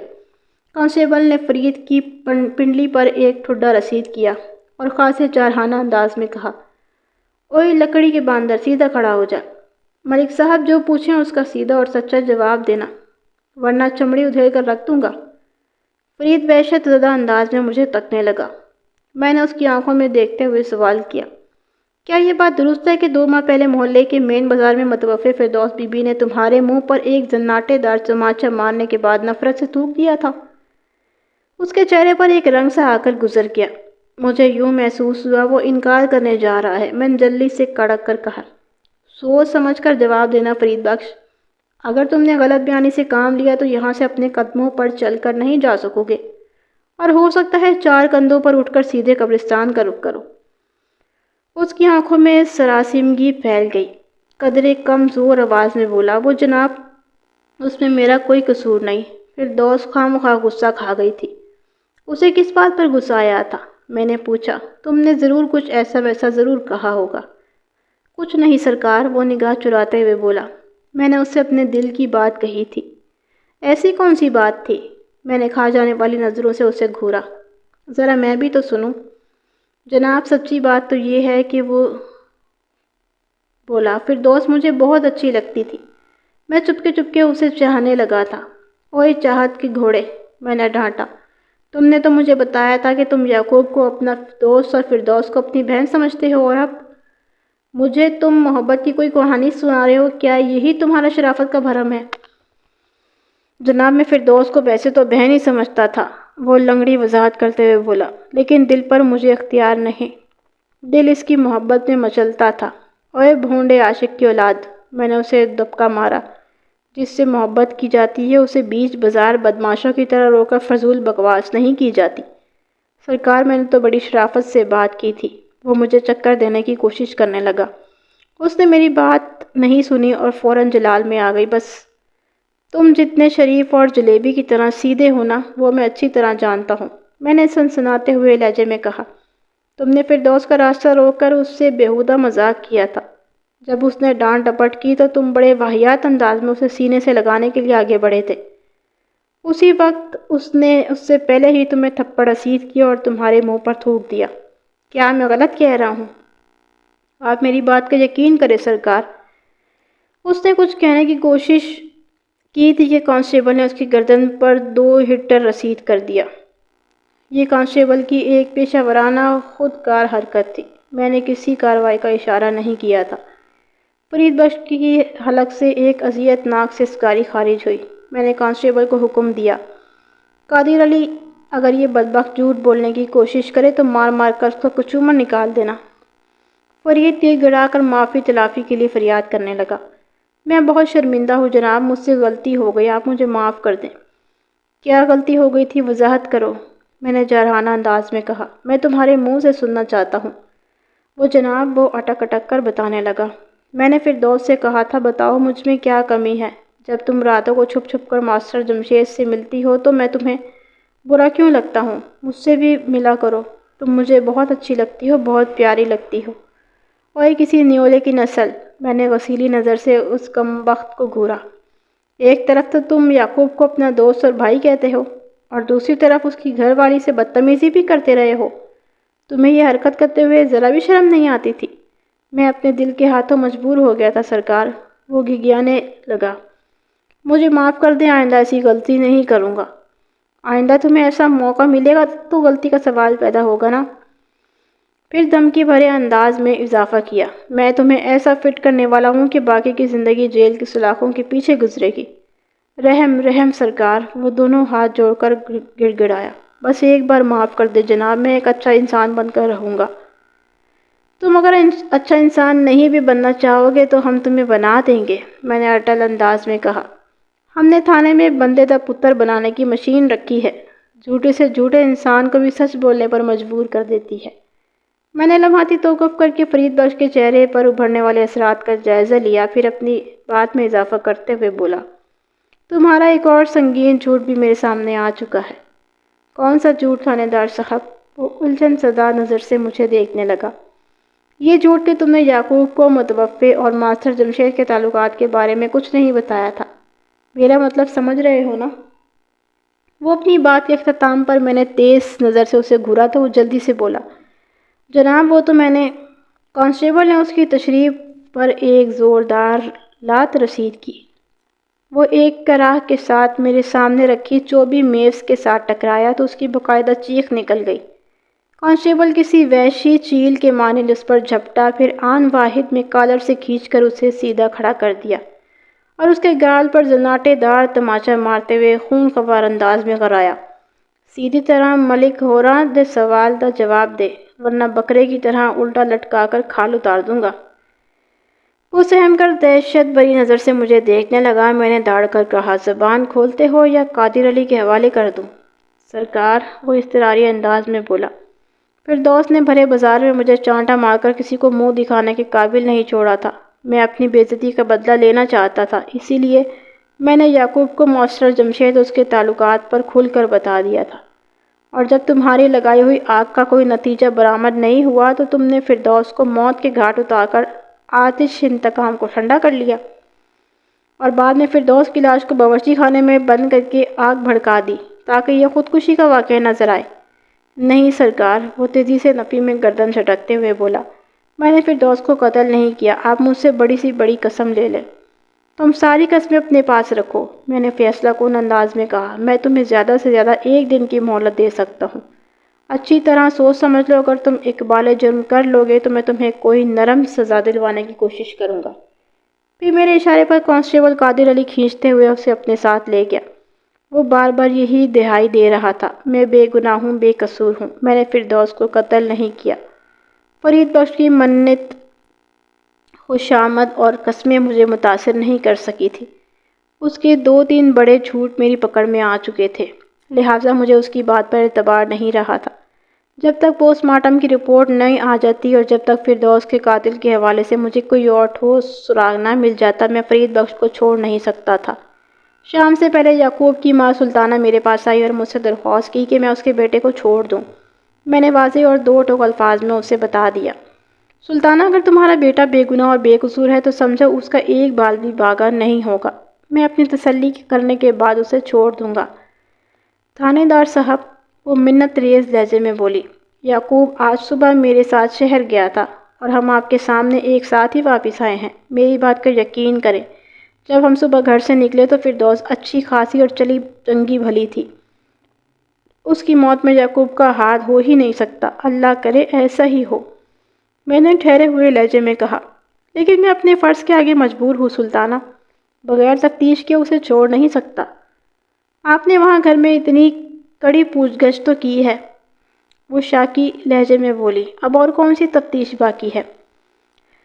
مجھے پوسٹ مارٹم رپورٹ کا انتظار ہے، میں نے ایک لفظ پر زور دیتے ہوئے کہا، اور اس کے ساتھ ہی ماسٹر جمشید کا بھی۔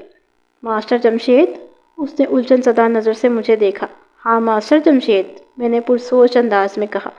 میں نے اسے لانے کے لیے اپنا ایک اہلکار رسول پور کی جانب روانہ کیا ہوا ہے، وہ رات کسی وقت بھی ماسٹر کو لے کر تھانے پہنچ سکتا ہے۔ لیکن ماسٹر کا فردوس والے واقعے سے کیا تعلق؟ اس کی الجھن میں بے پناہ اضافہ ہو گیا۔ میں نے گول مول جواب دیا، یہ تو اس کے آنے کے بعد ہی پتہ چلے گا۔ ماسٹر جمشید تو پچھلی رات سے پہلے ہی اپنے گاؤں چلا گیا تھا، وہ متذبذب انداز میں بولی، اور فردوس کی موت والا واقعہ آج صبح پیش آیا ہے۔ کچھ بھی ہے، میں نے جان چھڑانے والے انداز میں کہا، میں تو صرف یہ جاننا چاہتا ہوں کہ اس کیس کے 4 کھونٹ ہیں۔ نمبر 1 فردوس بیوی جو اب اس دنیا میں باقی نہیں رہی، نمبر 2 یعقوب، نمبر 3 فرید بخش، یہ دونوں افراد اس وقت میری تحویل میں ہیں، اور نمبر 4 جمشید۔ میں نے لمحاتی توقف کر کے ایک گہری سانس خارج کی، پھر اضافہ کرتے ہوئے بولا، یہ 4تھا کھونٹ ماسٹر جمشید میرے ہتھے چڑھ جائے تو پھر ہی میں کوئی فیصلہ کر سکوں گا کہ ان تینوں میں سے کس نے پہلے کھونٹ یعنی فردوس بیوی کو موت کے گھاٹ اتارا ہے۔ جب سلطانہ نے میرے رویے میں کوئی لچک نہ دیکھی تو مایوس ہو کر واپس چلی گئی۔ میرا یہ پورا دن نہایت ہی افراتفری میں گزرا تھا، اور جیسا کہ میں کہانی کی ابتدا میں بتا چکا ہوں، ان دنوں میری طبیعت بھی ٹھیک نہیں تھی، لہٰذا میں تھانے میں بیٹھ کر ASI شکور کا انتظار کرنے کے بجائے اپنے کوارٹر میں چلا گیا۔ ان لمحات میں بہت زیادہ تھکاوٹ اور نکاہت محسوس کر رہا تھا۔ اگلی صبح جب میں سو کر اٹھا تو حشار بشاش اور چاقو چوبند تھا۔ معمولات سے فارغ ہونے کے بعد میں وردی پہن کر جب تھانے پہنچا تو پتہ چلا کوئی آدھا گھنٹہ پہلے ASI شکور رسول پور سے واپس آیا تھا۔ رسول پور نامی یہ چھوٹا سا گاؤں میرے تھانے سے لگ بھگ 15 میل کے شمال کے فاصلے پر واقع تھا۔ میں نے فوراً شکور کو اپنے کمرے میں بلا لیا۔ اس نے مجھے آ کر سیلوٹ کیا۔ میں نے اسے بیٹھنے کے لیے کہا اور پوچھا، شکور، رسول پور کی کیا رپورٹ ہے؟ رپورٹ اچھی نہیں ہے ملک صاحب۔ اس نے مایوسی میں گردن ہلاتے ہوئے بولا۔ کیا مطلب؟ میں نے چونک کر اس کی طرف دیکھا۔ کیا تم ماسٹر جمشید کو اپنے ساتھ لے کر نہیں آئے؟ جناب، ماسٹر جمشید وہاں ہوتا تو میں اسے اپنے ساتھ لے کر آتا نا، ASI نے جواب دیا۔ کیا مطلب ہے تمہارا؟ میں نے الجھن زدہ نظر سے اس کی طرف دیکھا۔ وہ تو پرسوں شام سے پہلے یہاں اپنے گاؤں چلا گیا تھا، رسول پور پہنچتے ہوئے اتنی دیر تو نہیں لگتی۔ ملک صاحب، جو حقیقت تھی وہ میں آپ کی خدمت میں پیش کر دی، وہ سادگی سے بولا۔ میں رسول پور سے ماسٹر کے چھوٹے بھائی اور چاچے کو اپنے ساتھ لے کر آیا ہوں، باقی تفصیل آپ ان سے پوچھ لیں۔ میں نے فوراً مذکورہ دونوں افراد کو اپنے پاس بلا لیا۔ ماسٹر جمشید کے چھوٹے بھائی کا نام حنیف اور عمر 20 کے آس پاس تھی، جبکہ ماسٹر کا چاچا باسط علی 50 سے متجاوز نظر آتا تھا، ان دونوں کے بیان کے مطابق ماسٹر جمشید جمعے کی رات رسول پور نہیں پہنچا تھا۔ حنیف نے بڑے واضح اور یقینی انداز میں مجھے بتایا کہ ماسٹر جمشید کا ان دنوں رسول پور جانے کا کوئی پروگرام نہیں تھا۔ اسی صورتحال نے مجھے مخمے میں ڈال دیا تھا۔ سلطانہ کے بیان کے مطابق ماسٹر جمشید جمعے کی شام اپنے گاؤں جانے کا بتا کر اس کے گھر سے نکلا تھا اور اب اس سے پیر کی دوپہر کو واپس آنا تھا، یعنی وہ پیر کی صبح براہ راست اسکول پہنچتا اور پھر اسکول کی چھٹی کے بعد وہ سلطانہ کے گھر آتا۔ لیکن یہاں تو ساری کہانی ہی الٹی نظر آ رہی تھی۔ یا تو ماسٹر جمشید نے سلطانہ سے جھوٹ بولا تھا اور وہ رسول پور کے بجائے کسی اور طرف نکل گیا تھا، یا پھر سلطانہ نے مجھ سے جھوٹ بولا تھا۔ سلطانہ کی غلط بیانی کے بارے میں سوچتے ہوئے لامحالہ ذہن پر ایک خطرناک زاویے پر مڑ جاتا تھا اور خود بخود یہ خیال جنم لیتا تھا کہ کہیں یعقوب نے اپنی بیوی کے ساتھ ساتھ اس کے آشنا یعنی ماسٹر جمشید کو بھی ٹھکانے تو نہیں لگا دیا، اور یہ بھی ممکن ہے اس کام میں سلطانہ بھی اس کی شریک کار رہی ہو۔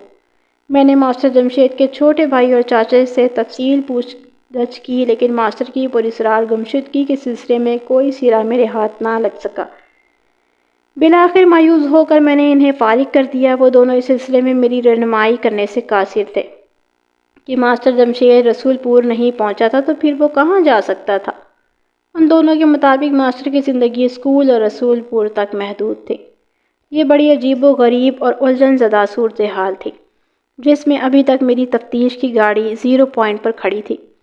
اب تک میں نے اس کیس کے متعلق لوگوں سے جو کچھ بھی پوچھ گچھ کی تھی اس کے نتیجے میں کوئی کارآمد بات نکل کر سامنے نہیں آئی تھی۔ اب جا کر مجھے پوسٹ مارٹم رپورٹ کا ہی انتظار کرنا تھا۔ مذکورہ رپورٹ پیر کی صبح فردوس بی بی کی پوسٹ مارٹم شدہ لاش کے ساتھ مجھے موصول ہو گئی۔ میں نے رپورٹ کو کھول کر پڑھا تو حیرتوں کا گویا ایک نیا وار مجھ پر کھل گیا ہو۔ میں نے وہ رپورٹ اوپر سے نیچے تک 2-3 مرتبہ پڑھی، لیکن اس کے الفاظ اور الفاظ کے مفہوم میں سرموفوق واقع نہ ہوا۔ میں سر پٹک کر رہ گیا۔ پوسٹ مارٹم کی ابتدائی رپورٹ کے مطابق متوفی فردوس بی بی کی موت جل کر نہیں بلکہ پیٹ کے کسی مرض کے سبب واقع ہوئی تھی، اور یہ واقعہ 4 روز پہلے کا تھا۔ میرا سر چکرا کر رہ گیا۔ یہ بات ہی ایسی تھی۔ میری جگہ اور بھی کوئی ذی ہوش شخص اس رپورٹ کا مطالعہ کرتا تو اس کی بھی دماغی کیفیت وہی ہوتی جو ان لمحات میں میری تھی۔ میری معلومات اور شواہد کے مطابق فردوس بی بی کی موت ہفتے کی صبح واقع ہوئی تھی، جبکہ پوسٹ مارٹم رپورٹ اس موت کے لیے جمعرات کا دن مقرر کر رہی تھی۔ میرے ذہن میں ایک خیال بجلی کے کوندے کے مانند چمکا۔ میں جس سوختہ لاش کو متوفی فردوس بی بی سمجھ رہا ہوں، کہیں وہ کسی اور بدنصیب کی لاش تو نہیں؟ اس سوال کے ساتھ ہی ایک اور سوال نے بڑے خطرناک انداز میں سر ابھارا۔ اگر سلطانہ کے باورچی خانے سے ملنے والی سوختہ لاش فردوس بی بی کی نہیں تو پھر فردوس بی بی کہاں ہے؟ اس سنسنی خیز سوال کا جواب اسی وقت مل سکتا تھا جب یہ پتہ چل جاتا کہ جمعرات کو پیٹ کے مرض سے موت کو گلے لگانے والی عورت کون تھی، اور اس نوعیت کا جواب مجھے ایک ہی جگہ سے مل سکتا تھا۔ میں نے ایک ہنگامی خیال کے تحت ASI سے کہا، شکور فوراً ایک تانگے کا بندوبست کرو، ہم قبرستان جا رہے ہیں۔ ملک صاحب، فردوس کی پوسٹ مارٹم شدہ لاش کو تو تھانے میں رکھی ہے، اس کی تدفین ہماری ذمہ داری تو نہیں؟ کیا تم قانونی ذمہ داریوں اور محکمہ جاتی فرائض کو مجھ سے زیادہ جانتے ہو؟ میں نے ٹھہرے ہوئے لہجے میں سوال کیا۔ وہ گڑبڑا کر رہ گیا۔ میرا یہ مطلب نہیں تھا ملک صاحب۔ بس تو پھر میں جو کہہ رہا ہوں وہی کرو فوراً۔ میں نے کہا، اوکے ملک صاحب۔ اس نے فرما برداری سے کہا اور کمرے سے نکل گیا۔ تھوڑی ہی دیر بعد ہم قبرستان میں تھے۔ گورکن عنایت اللہ نے مجھے اپنی جانب بڑھتے ہوئے دیکھا تو فوراً سے میرے پاس آیا اور تشویش بھرے لہجے میں سلام کرنے کے بعد بولا، خیریت تو ہے جناب، آج صبح ہی صبح ادھر کا چکر کیسے لگ گیا؟ میں نے اس کے سلام کا جواب دیا اور اس کی آنکھوں میں دیکھتے ہوئے کہا، عنایت اللہ، میں تمہیں گرفتار کرنے آیا ہوں۔ اس کا رنگ اڑ گیا۔ بے حد ہراساں لہجے میں بولا، سرکار، مجھ سے ایسی کیا خطا ہو گئی؟ مجھے پتہ چلا ہے تم مردوں کا کاروبار کرتے ہو۔ میں کچھ سمجھا نہیں جناب۔ وہ ہکا بکا مجھے دیکھتا چلا گیا۔ میں نے راستے میں ASI شکور کو اپنی قبرستان کی آمد کے بارے میں تفصیلاً بتا دیا تھا، لہذا اس کے ذہن میں کوئی الجھن والی بات باقی نہیں تھی۔ اس نے کڑکدار آواز میں عنایت اللہ سے کہا۔ تم سب جان جاؤ گے جب تھانے میں لے جا کر تمہیں تفتیش کی چکی میں ڈالا جائے گا۔ عنایت اللہ دونوں ہاتھ جوڑ کر گھگیانے لگا۔ مائی باپ، میں نے ساری زندگی اسی قبرستان میں گزاری ہے۔ مجھ سے پہلے میرا باپ اور اس سے پہلے میرا دادا اس قبرستان کا گورکن ہوا کرتا تھا۔ ہم نے کبھی کسی لاش کا کفن تک نہیں چرایا۔ مردے بیچنا تو بہت دور کی بات ہے۔ میں اس کے الفاظ کی سچائی سے سمجھ گیا تھا، وہ دریغ گوئی سے کام نہیں لے رہا تھا۔ لہٰذا اسے ڈرانے دھمکانے کے انداز کو ترک کر کے میں نے نہایت ہی سنجیدہ لہجے میں استفسار کیا۔ عنایت اللہ، ذرا سوچ کر بتاؤ، پچھلے ایک ہفتے میں تم نے قبرستان میں کتنے مردوں کو دفن کیا ہے؟ اس میں سوچنے والی کون سی بات ہے سرکار، وہ جلدی سے بولا۔ پچھلے ایک ہفتے میں صرف ایک ہی مردہ یہاں لایا گیا ہے۔ میں نے وہی ایک لاش دفن کیا ہے۔ کیا وہ کسی عورت کی لاش تھی؟ میں نے اضطراری لہجے میں پوچھا۔ جی ہاں، اس نے اس بات میں سر ہلایا۔ اس مرنے والی کا نام کیا تھا؟ رضوانہ، عنایت اللہ نے بتایا۔ وہ اشتیاق نامی ایک چھوٹے زمیندار کی بیوی تھی۔ رضوانہ کا انتقال کیسے ہوا؟ میرے سوالات نے گورکن کو بری طرح الجھا کر رکھ دیا تھا۔ وہ تھوک نگلتے ہوئے بولا، مجھے پتہ چلا ہے وہ ٹھیک ٹھاک رات کو سوئی تھی۔ آدھی رات کے وقت اس کے پیٹ میں شدید قسم کا درد اٹھا۔ فوراً حکیم صاحب کو بلایا گیا۔ حکیم صاحب نے درد کولنج بتایا اور کھانے کے لیے دوا دے دی۔ قصہ مختصر، حکیم صاحب کی دوائی نے کام نہیں کیا اور کولنج کے درد نے رضوانہ کی جان لے لی۔ گورکن کا بیان پوسٹ مارٹم رپورٹ میں درج وجہ موت کی تصدیق کر رہا تھا۔ ان لمحات میں میرا ذہن برق رفتاری سے دوڑ رہا تھا۔ میں نے عنایت اللہ سے کہا، مجھے فوراً رضوانہ کی قبر پر لے چلو اور اس فوراً سے پیشتر رضوانہ کے گھر والوں کو یہاں بلانے کے لیے کسی بندے کو اس کی طرف روانہ کر دو۔ اچھا جی، ابھی کرتا ہوں۔ وہ جلدی سے میرے احکام کی تعمیل میں لگ گیا۔ تھوڑی ہی دیر کے بعد میں ASI شکور اور گورکن عنایت اللہ کی ایک تازہ بنی ہوئی قبر کے پاس موجود تھا۔ میری عقبی نگاہ نے دیکھتے ہی اندازہ قائم کر لیا کہ اس قبر کو کھولنے کے بعد دوبارہ بند کیا گیا تھا۔ میں نے اپنے اس اندازے کی تصدیق جب عنایت اللہ سے چاہی تو وہ تشویشناک نظر سے مذکورہ قبر کا جائزہ لیتے ہوئے بولا، مجھے بھی یہی لگ رہا ہے سرکار، تم جلدی سے قبر کھودنے کے آلات یہاں لے کر آؤ۔ میں نے تحکمانہ انداز میں کہا، میں دیکھنا چاہتا ہوں کہ رضوانہ کی قبر کے اندر کیا ہے۔ گورکن نے معتجب نظر سے مجھے دیکھا اور سرسراتی ہوئی آواز میں بولا، جناب، رضوانہ کی قبر میں اس کی لاش کے سوا اور کیا ہو سکتا ہے؟ ابھی 4 دن پہلے ہی میں نے اسے اپنے ہاتھوں سے یہاں دفن کیا ہے۔ اور تم اس عمر کی بھی تصدیق کر رہے ہو کہ رضوانہ کی قبر کو کھولا گیا ہے؟ جی ہاں، ایسا ہی نظر آ رہا ہے، وہ قبر کو گھورتے ہوئے بولا۔ بس تو تم مجھ سے کوئی بحث نہ کرو، میں نے دو ٹوک انداز میں کہا۔ میں یہاں اپنا قیمتی وقت برباد کرنے نہیں آیا ہوں۔ تم سے جو کہا جا رہا ہے فوراً اس پر عمل کرو۔ اچھا جی، وہ سر کو اس باتی جنبش دیتے ہوئے بولا، کرتا ہوں سرکار۔ جب تک عنایت اللہ اپنے مخصوص کمرے میں قندال اور پھاوڑا وغیرہ لے کر آتا، درد کولن سے ہلاک ہونے والی رضوانہ کا گھر والا یعنی اشتیاق زمیندار بھی وہاں پہنچ گیا تھا۔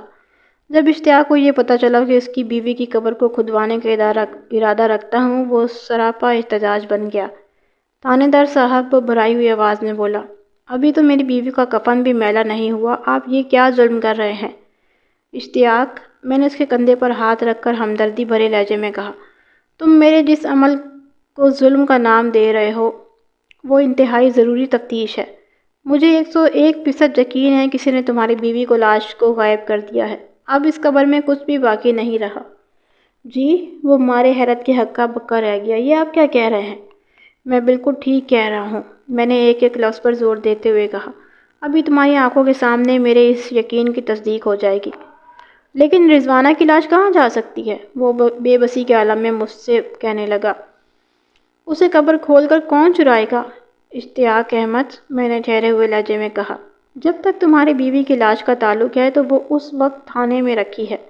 تمہیں آج ہی اسے دوبارہ دفنانا پڑے گا۔ میں نے لمحاتی توقف کر کے ایک گہری سانس لی، پھر اپنی بات کو مکمل کرتے ہوئے کہا، اور جہاں تک لاش کو چرانے والے کا سوال ہے، اس کا سراغ بھی بہت جلد لگا لوں گا۔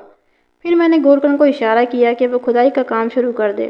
اس کے ساتھ ہی میں نے مختصر مگر جامع الفاظ میں اشتیاق احمد کو تمام تر حالات کے پس منظر سے آگاہ کر دیا۔ وہ فردوس بی بی کے گھر میں ہونے والی آتش زنی کے واقعے سے اچھی طرح واقف تھا۔ جب اسے پوسٹ مارٹم رپورٹ اور ماسٹر جمشید کی پراسرار گمشدگی کے بارے میں بتایا گیا تو اس کی آنکھیں حیرت سے پھٹی کی پھٹی رہ گئیں۔ اس دوران میں عنایت اللہ نے رضوانہ کی قبر بڑی مہارت سے کھود ڈالی تھی اور میرے اندازے کے عین مطابق وہ قبر رضوانہ کی لاش سے خالی تھی۔ اس صورتحال نے جہاں تک مجھے ایک نتیجے پر پہنچا دیا تھا وہیں اشتیاق کو گہری تشویش میں ڈال دیا تھا۔ میں نے دوستانہ انداز میں اس سے کہا، اشتیاق، فردوس بی بی کو مردہ ثابت کرنے کے لیے تمہاری بیوی کی لاش کی بڑی بے دردی سے بے حرمتی کی گئی ہے، لیکن تم فکر نہ کرو، میں اس کے ذمہ دار کو ایسی عبرتناک سزا دلواؤں گا کہ تمہارا کلیجہ ٹھنڈا ہو جائے گا۔ اس کے آنسو نکل آئے، گلوگیر آواز میں بولا، تھانے دار صاحب، ایک تو رضوانہ پہلے ہی قیامت خیز تکلیف اٹھا کر مری تھی، اوپر سے اس کی لاش کو جلا کر کوئلہ بنا دیا گیا۔ میں یعقوب کی بیوی فردوس کی سوختہ لاش کو دیکھنے اس کے گھر پر گیا تھا، مجھے کیا پتا تھا وہ میری ہی بیوی کی لاش تھی۔ بات پوری کرتے کرتے اس کی سسکاری نکل گئی۔ میں نے اس کا کندھا تھپتھپایا، بھری تسلی لہجے میں بولا، جو ہوا اسے قدرت کی مرضی سمجھ کر برداشت کرنا پڑے گا، لیکن میرا تم سے یہ وعدہ ہے، میں نے بڑے اعتماد کے ساتھ کہا، کہ میں بہت جلد اس شخص کو قانون کی گرفت میں لا کر نمونہ عبرت بنا دوں گا جس نے تمہاری بیوی کی لاش کی بے حرمتی کی ہے۔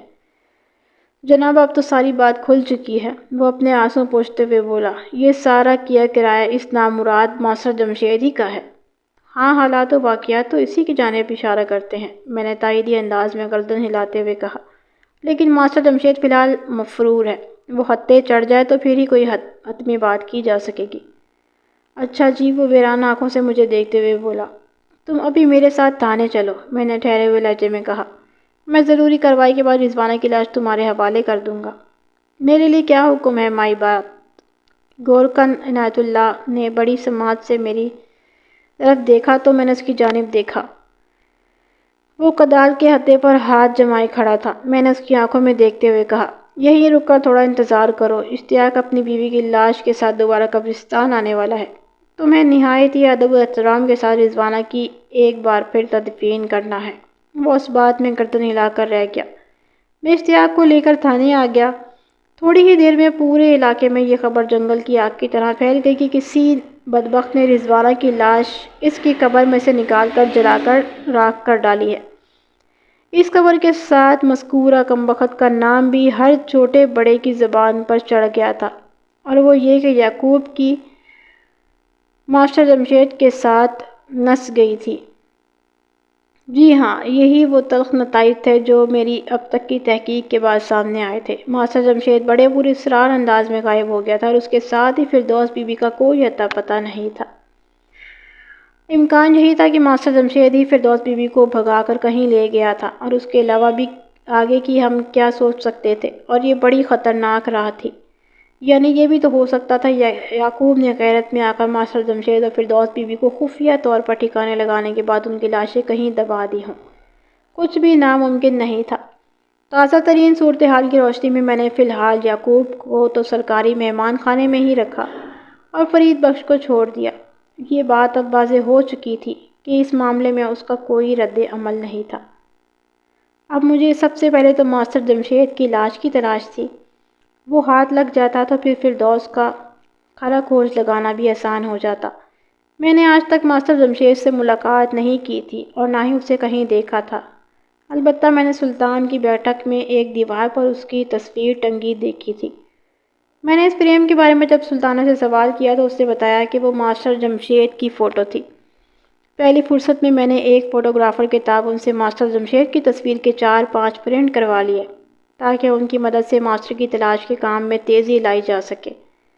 ماسٹر جمشید کو علاقے کا ہر بچہ بڑا بخوبی پہچانتا تھا۔ وہ وہاں کے اکلوتے پرائمری اسکول میں پڑھاتا تھا، اس لیے یہ سب اس کی صورت سے آشنا تھے۔ چنانچہ علاقے کے اندر تو مجھے اس کی فوٹوز سے مدد لینے کی ضرورت پیش نہیں آئی۔ ابتدائی تحقیق کے نتیجے میں یہ بات سامنے آئی کہ گزشتہ جمعے کی شام ماسٹر جمشید کسی تانگے پر بیٹھ کر اپنے گاؤں کی طرف گیا تھا۔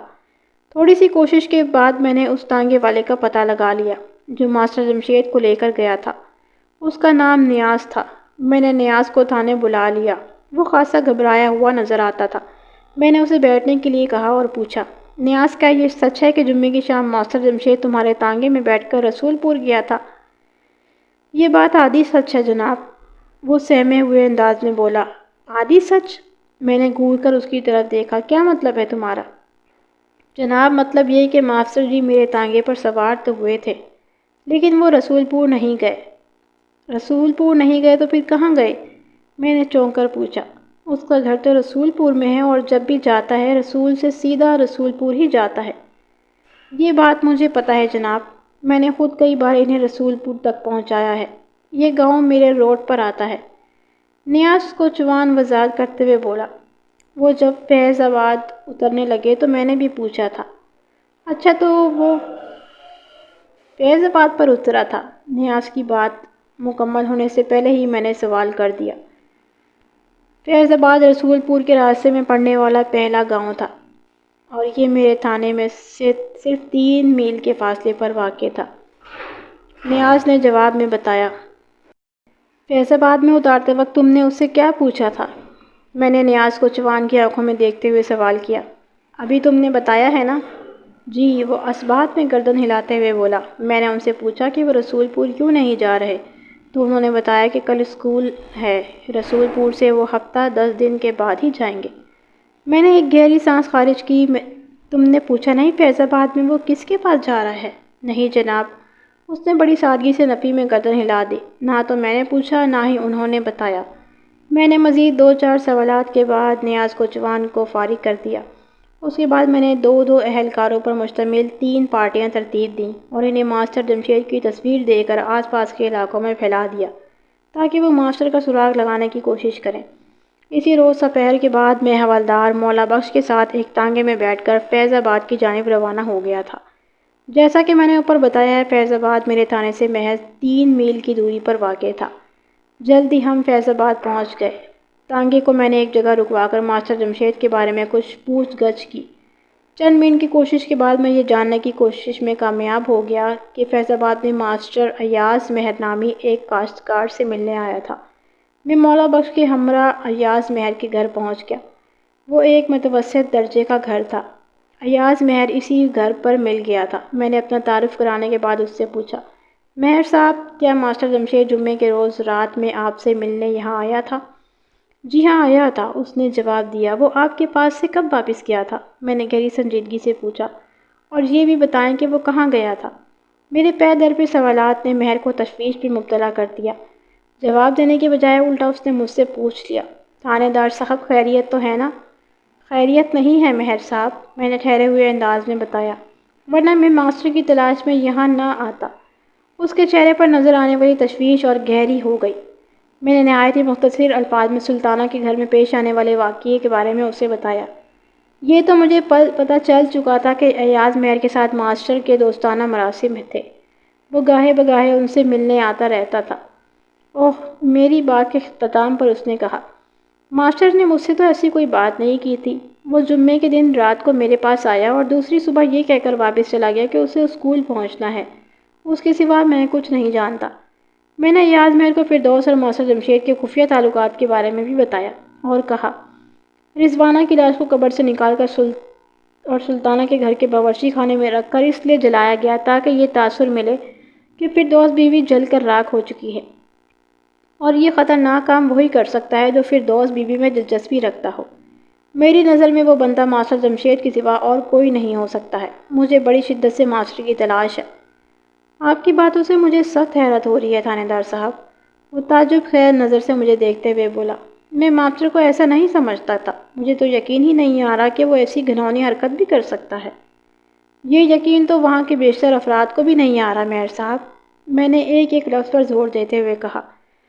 خاص طور پر سلطانہ تو اس بات کو ماننے کے لیے قطعاً تیار نہیں کہ ماسٹر جمشید اس کی بہو کو کہیں بگانے لے گیا ہوگا۔ میں نے لمحاتی توقف کر کے ایک گہری سانس لی، پھر اضافہ کرتے ہوئے پوچھا، مہر صاحب آپ ماسٹر جمشید اور فردوس بی بی کے درمیان جاری عشق کے بارے میں تو بہت کچھ جانتے ہوں گے۔ اس کے ساتھ آپ کی اچھی خاصی دوستی تھی۔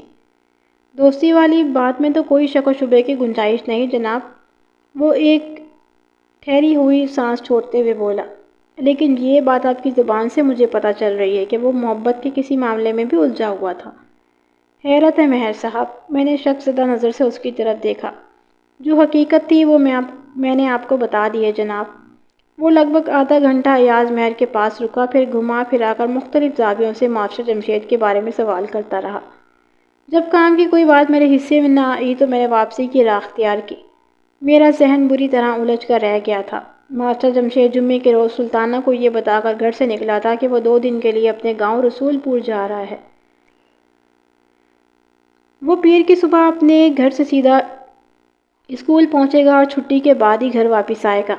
ایک بات کا ذکر میں بھول گیا تھا کہ میں نے پرائمری اسکول کے باقاعدہ اساتذہ سے بھی ماسٹر جمشید کے بارے میں پوچھ گچھ کی تھی۔ ان میں سے کسی کے بھی علم میں یہ بات نہیں تھی کہ ماسٹر 2 روز کے لیے اپنے گاؤں جا رہا ہے۔ اس کا مطلب یہی تھا کہ اس نے سلطانہ سے غلط بیانی کی تھی۔ جب کوئی انسان جھوٹ کا سہارا لیتا ہے تو بنیادی طور پر اس کے پیش نظر 2 باتیں ہوتی ہیں، یا کم از کم 2 میں سے ایک بات ضرور ہوتی ہے۔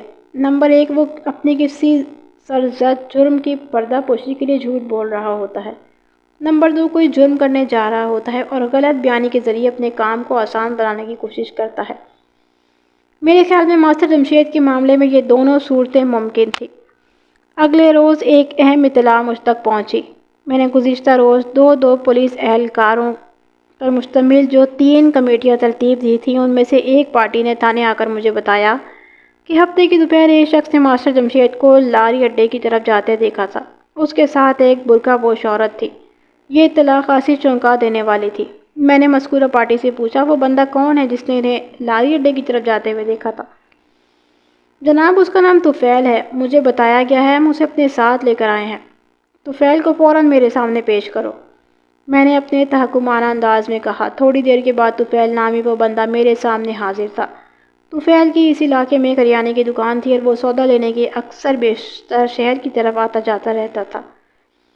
وہ تھوک کی دکانوں سے سودا لے کر اپنے کریانہ اسٹور پر بیچا کرتا تھا۔ میں نے گہری نظر سے سر تا پا طفیل کا جائزہ لیا، پھر قدر سخت لہجے میں پوچھا، ہاں بھائی طفیل، تم نے ہفتے کی دوپہر ماسٹر جمشید کو لاری اڈے کی طرف جاتے دیکھا تھا؟ جناب، صرف دیکھا ہی نہیں بلکہ وہ میرے ساتھ ہی شہر تک گیا تھا، وہ انکشاف انگیز لہجے میں بولا۔ مجھے سودا لینے شہر جانا تھا۔ میں جس بس میں سوار تھا اسی میں 2 سیٹیں تھیں، آگے ماسٹر جمشید بیٹھا ہوا تھا۔ اوہ، میں نے ایک گہری سانس خارج کی، پھر پوچھا، تمہیں یقین ہے کہ وہ ماسٹر جمشید ہی تھا؟ جی جناب، پکا یقین ہے، وہ بڑے اعتماد سے بولا۔ آپ کے سپاہیوں نے مجھے جو تصویر دکھائی ہے یہ وہی بندہ تھا۔ میں ویسے بھی ماسٹر جمشید کو شکل سے پہچانتا ہوں، اور اس کے ساتھ ایک برقع پوش عورت بھی تھی۔ جی ہاں، اس نے اس بات میں گردن ہلائی۔ ان لوگوں نے تمہیں دیکھا بھی تھا؟ نہیں جناب، اس نے نفی میں گردن ہلا دی۔ وہ دونوں اس وقت بس میں سوار ہوئے جب بس چلنے والی تھی۔ انہوں نے کسی پر دھیان نہیں دیا اور جلدی سے 2 والی ایک خالی سیٹ پر بیٹھ گئے تھے۔ اور وہ دونوں تمہارے ساتھ ہی شہر پہنچے تھے؟ جی تھانے دار صاحب، کیا تم بتا سکتے ہو کہ شہر پہنچ کر انہوں نے کس طرف رخ کیا تھا؟ میں نے سنسناتے ہوئے لہجے میں پوچھا۔ جناب، آخری بار میں نے انہیں ایک تانگے والے کے پاس کھڑے دیکھا تھا، طفیل نے ٹھہرے ہوئے لہجے میں جواب دیا۔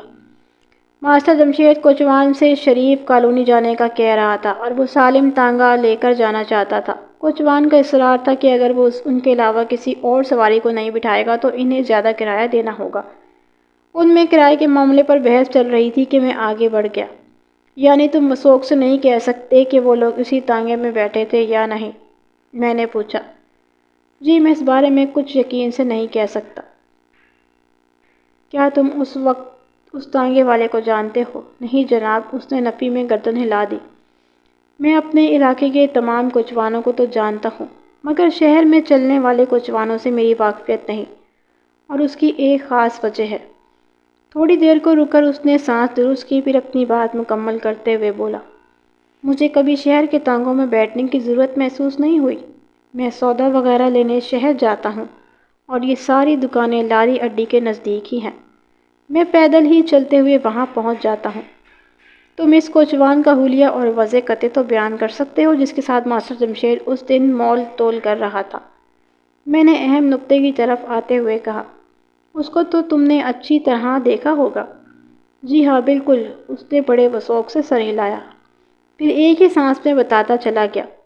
عمر 50 کے قریب، رنگت گندمی، دبلا پتلا اور اونچا لمبا، سر کے بال اڑے ہوئے، درمیان سے جھلکتی ٹنڈ، اور سب سے خاص اس کی پہچان یہ ہے کہ اس کا ایک بازو کٹا ہوا ہے، یعنی وہ ٹنڈا کوچوان ہے۔ بس بس کام ہو گیا، میں نے طفیل کے بیان کردہ حلیے کو نوٹ کرتے ہوئے جوش بھرے انداز میں کہا۔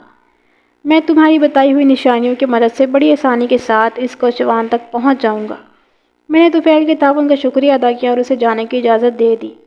ٹھیک 1 گھنٹے کے بعد میں ASI شکور کے ہمراہ بس میں بیٹھ کر شہر کی جانب رواں تھا۔ ہم پوری تیاری کے ساتھ تھانے سے روانہ ہوئے تھے۔ شکور نے ہاتھ میں ایک تھیلا پکڑا ہوا تھا جس کے اندر 2 ہتھکڑیاں تھیں۔ پتہ نہیں کیوں میرے اندر سے ایک آواز اٹھ رہی تھی کہ میں اس مشن میں کامیاب لوٹوں گا۔ دوپہر کے وقت ہم شہر پہنچ گئے۔ گرمی اس روز بھی اپنی انتہاؤں کو چھو رہی تھی، لیکن میرے پیش نظر ایک اہم کام تھا، اس لیے موسم کی سختی میرے عزائم کی راہ میں کوئی رکاوٹ کھڑی نہیں کر پا رہی تھی۔ اس وقت مجھے ذرا بھی کمزوری یا نکاہٹ محسوس نہیں ہو رہی تھی۔ میں نے ASI شکور کو ایک خاص مقصد کے تحت اپنے ساتھ رکھا تھا، اور وہ مقصد یہ تھا کہ وہ ماسٹر اور فردوس کی صورت سے آشنا تھا۔ شہر پہنچتے ہی میں نے سیدھا تانگا اسٹینڈ کا رخ کیا۔ وہاں اس وقت 2-3 ٹانگے کھڑے تھے۔ میری متلاشی نظر نے پہلی فرصت میں ان کوچوانوں کے بازوؤں کو ٹٹولا، ان میں سے کوئی بھی ٹنڈا نہیں تھا۔ میں اور شکور اس وقت عوامی لباس میں تھے، لہٰذا ہمیں دیکھ کر کسی نے عجیب محسوس نہیں کیا۔ میں ایک کوچوان کے پاس پہنچا تو وہ مجھے دیکھتے ہی بولا، آئیں جی بیٹھے، تانگا خالی ہے۔ تانگے میں بھی بیٹھ جائیں گے مگر تمہارے میں نہیں چاچا، میں نے کہا۔ اس نے حیرت بھری نظر سے ہمیں دیکھا اور بولا، کیوں جناب، میرے تانگے سے آپ کی کیا ناراضگی ہے؟ ناراضی تو کوئی نہیں، میں نے معتدل انداز میں کہا۔ ہمیں شریف کالونی جانا ہے، لیکن اس سے پہلے کچھ ضروری معلومات چاہیے۔ جی بتائیں، وہ سنجیدہ لہجے میں بولا۔ کیا پوچھنا ہے آپ کو؟ ہمیں ایک ایسے کوچوان کی تلاش ہے جس کا ایک بازو کٹا ہوا ہے، میں نے اس کی آنکھوں میں دیکھتے ہوئے کہا۔ اوہ، تو آپ بشیر کوچوان کی بات کر رہے ہیں؟ ہم اس کے نام سے واقف نہیں ہیں، میں نے کہا۔ اس کا حلیہ کچھ اس طرح کا ہے۔ بس جناب، میں اچھی طرح سمجھ گیا۔ وہ میری بات پوری ہونے سے پہلے ہی بول اٹھا، وہ بشیر کوچوان کے علاوہ اور کوئی نہیں ہو سکتا۔ آپ کو کیا کام ہے اس سے؟ سب خیریت تو ہے نا؟ ہاں، خیریت ہی ہے، میں نے سرسری انداز میں کہا۔ بتاؤ چاچا، بشیر کوچوان کہاں ملے گا؟ آج تو وہ اپنے گھر میں ہی ملے گا جناب، اس نے بتایا۔ اسے رات سے بخار چڑھا ہوا ہے، اس لیے آج اس نے تانگا بھی نہیں جوتا۔ اور بشیر کوچوان کا گھر کہاں واقع ہے؟ میں نے جلدی سے پوچھا۔ جناب، وہ نصیر آباد کا رہنے والا ہے، اس نے جواب دیا۔ یہ محلہ شریف آباد کالونی کے ساتھ جڑا ہوا ہے۔ بس تو پھر ٹھیک ہے، میں نے تانگے کے بائیں داں پر قدم رکھتے ہوئے کہا۔ تم ہمیں نصیر آباد میں بشیر کوچوان کے گھر تک ہی پہنچا دو۔ میری دیکھا دیکھی ASI شکور بھی تانگے پر سوار ہو گیا۔ نصیر آباد لاڑی اڈے سے زیادہ دور نہیں تھا۔ 15 منٹ کے بعد تانگے والے نے ہمیں بشیر کوچوان کے گھر پہنچا دیا۔ میں نے تانگے والے کو رکنے کے لیے کہا اور شکور کے ساتھ گھر میں داخل ہو گیا۔ بشیر کوچوان سے ملاقات خاصی سودمند ثابت ہوئی۔ اس نے مجھے بتایا کہ پچھلے ہفتے کی دوپہر اس کے تانگے میں ایک مرد کے ساتھ ایک برقع پوش عورت سوار ہو کر شریف کالونی میں رانا ظفر کے گھر پہنچی تھی۔ میں نے جب اسے ماسٹر جمشید کی فوٹو دکھائی تو وہ نگاہ پڑتے ہی بول اٹھا، جی جناب، میں نے اسی بندے کو ایک برقع پوش عورت کے ساتھ رانا ظفر کے گھر پہنچایا تھا۔ ہمیں بھی رانا صاحب کے گھر جانا ہے، میں نے ٹھہرے ہوئے لہجے میں کہا۔ تم دونوں آپس میں فیصلہ کر لو کہ ہمیں وہاں کون پہنچائے گا۔ میں چلتا ہوں جی آپ کے ساتھ، بشیر کوچوان نکاہت بھرے انداز میں بولا۔ لیکن یہ تو بتائیں کہ آخر معاملہ کیا ہے؟ میں نے بشیر کو صورتحال سے آگاہ کر دیا۔ یہ جان کر کہ ہم پولیس والے ہیں وہ دونوں اٹینشن ہو گئے۔ میں نے بڑے شگاف الفاظ میں انہیں بتایا تھا کہ وہ بندہ برقع پوش عورت کو بھگا کر یہاں لایا تھا۔ ٹھیک 20 منٹ کے بعد ہم رانا ظفر کے گھر کے سامنے کھڑے تھے۔ میں نے تانگے والے کو تھوڑے فاصلے پر کھڑا کر دیا تھا۔ بشیر کوچوان بھی تانگے کے اندر ہی بیٹھا تھا۔ اس نے اشارے کی مدد سے رانا ظفر کے گھر کی نشاندہی کر دی تھی۔ اس وقت رانا ظفر کے گھر میں موجود نہیں تھا۔ میری دستک پر 8 سالہ ایک بچے نے دروازہ کھولا اور سوالیہ نظر سے مجھے دیکھنے لگا۔ میں نے پیار سے اس کے گال تھپتھپائے اور پوچھا، رانا صاحب کو باہر بلاؤ۔ ابا جی تو گھر پر نہیں ہیں، اس نے بڑی معصومیت سے بتایا۔ احمد نگر والے دونوں مہمان تو گھر میں موجود ہیں نا؟ میں نے اپنے علاقے کا نام لیتے ہوئے کہا۔ اس نے جلدی سے اثبات میں گردن ہلائی، یہ کہتے ہوئے اندر چلا گیا۔ میں امی کو بھیجتا ہوں۔ میں نے آنکھوں ہی آنکھوں میں ASI شکور کو ایکشن کا اشارہ کر دیا، اور اس سے پہلے کہ رانا ظفر کی گھر والی صورتحال کو سمجھ پاتی، ہم بھر امار کر کے گھر کے اندر داخل ہو گئے۔ معصوم بچے کی اطلاع بالکل درست تھی۔ ماسٹر جمشید اور فردوس بی بی گھر کے اندر موجود تھے۔ اے ایس آئی نے انہیں دیکھتے ہی پہچان لیا اور پھر اگلے ہی لمحے ان دونوں کی گرفتاری عمل میں آ گئی۔ رانا ظفر کی بیوی ہماری کارروائی پر ورطے حیرت میں رہ گئی۔ جب میں نے اسے بتایا کہ ماسٹر جمشید فردوس کو بھگا کر لایا ہے تو اسے اپنی سماعت پر یقین نہیں آیا۔ وہ بڑی شدت سے نفی میں گردن ہلاتے ہوئے بولی، نہیں جناب، یہ دونوں تو میاں بیوی ہیں۔ ماسٹر جی نے تو انہیں یہی بتایا تھا کہ انہوں نے فردوس سے شادی کی ہے۔ ان دونوں نے آپ لوگوں کو جو کچھ بھی بتایا وہ جھوٹ اور بکواس ہے۔ میں نے ایک ایک لفظ پر زور دیتے ہوئے کہا، حقیقت وہی ہے جو میں نے ابھی بیان کی ہے۔ فردوس کا شوہر ادھر احمد نگر میں موجود ہے۔ یہ بدذات، میں نے فردوس کی جانب اشارہ کرتے ہوئے نفرت انگیز انداز میں کہا، اپنے خصم سے بے وفائی کر کے اپنے یار کے ساتھ گھر سے بھاگی تھی، اور ماسٹر نے وہاں احمد نگر میں ایک لاش کی بے حرمتی کر کے جو سنگین جرم کیا ہے نا، اس کے لیے تو اسے کڑی سے کڑی سزا ملنی چاہیے۔ رانا ظفر کی بیوی توبہ توبہ کرتے ہوئے کانوں کو ہاتھ لگانے لگی۔ ہم دونوں مجرموں کو گرفتار کر کے اپنے ساتھ لے آئے۔ جب میں اپنے تھانے پہنچا تو مغرب کی اذان ہو رہی تھی۔ تھانے پہنچتے ہی میں نے سب سے پہلے یعقوب کو آزاد کیا اور ماسٹر جمشید فردوس کو حوالات میں پہنچا دیا۔ جب یعقوب کو اپنی بیوی کے کالے کرتوتوں کا پتہ چلا تو اس نے نفرت سے اس کے منہ پر تھوک دیا۔ میں نے ماسٹر جمشید اور فردوس بیوی کو ان کے جرائم کے ٹھوس ثبوت کے ساتھ گرفتار کیا تھا، لہٰذا ان کی بچت کا کوئی پہلو نہیں ہو سکتا تھا۔ میں نے ایک مضبوط چالان کے ساتھ انہیں عدالت کے حوالے کر دیا۔ یہ مقدمہ زیادہ سے زیادہ 6 ماہ چلا ہوگا۔ عدالت نے ان دونوں کو لمبی سزائیں سنا کر جیل کی راہ دکھا دی۔ یعقوب کا ہنستا بستا گھر اجڑ گیا اور ان دونوں کے حصے میں بھی زندگی بھر کی ذلالت ہی آئی۔ برے کام کا انجام ہمیشہ برا ہی ہوا کرتا ہے۔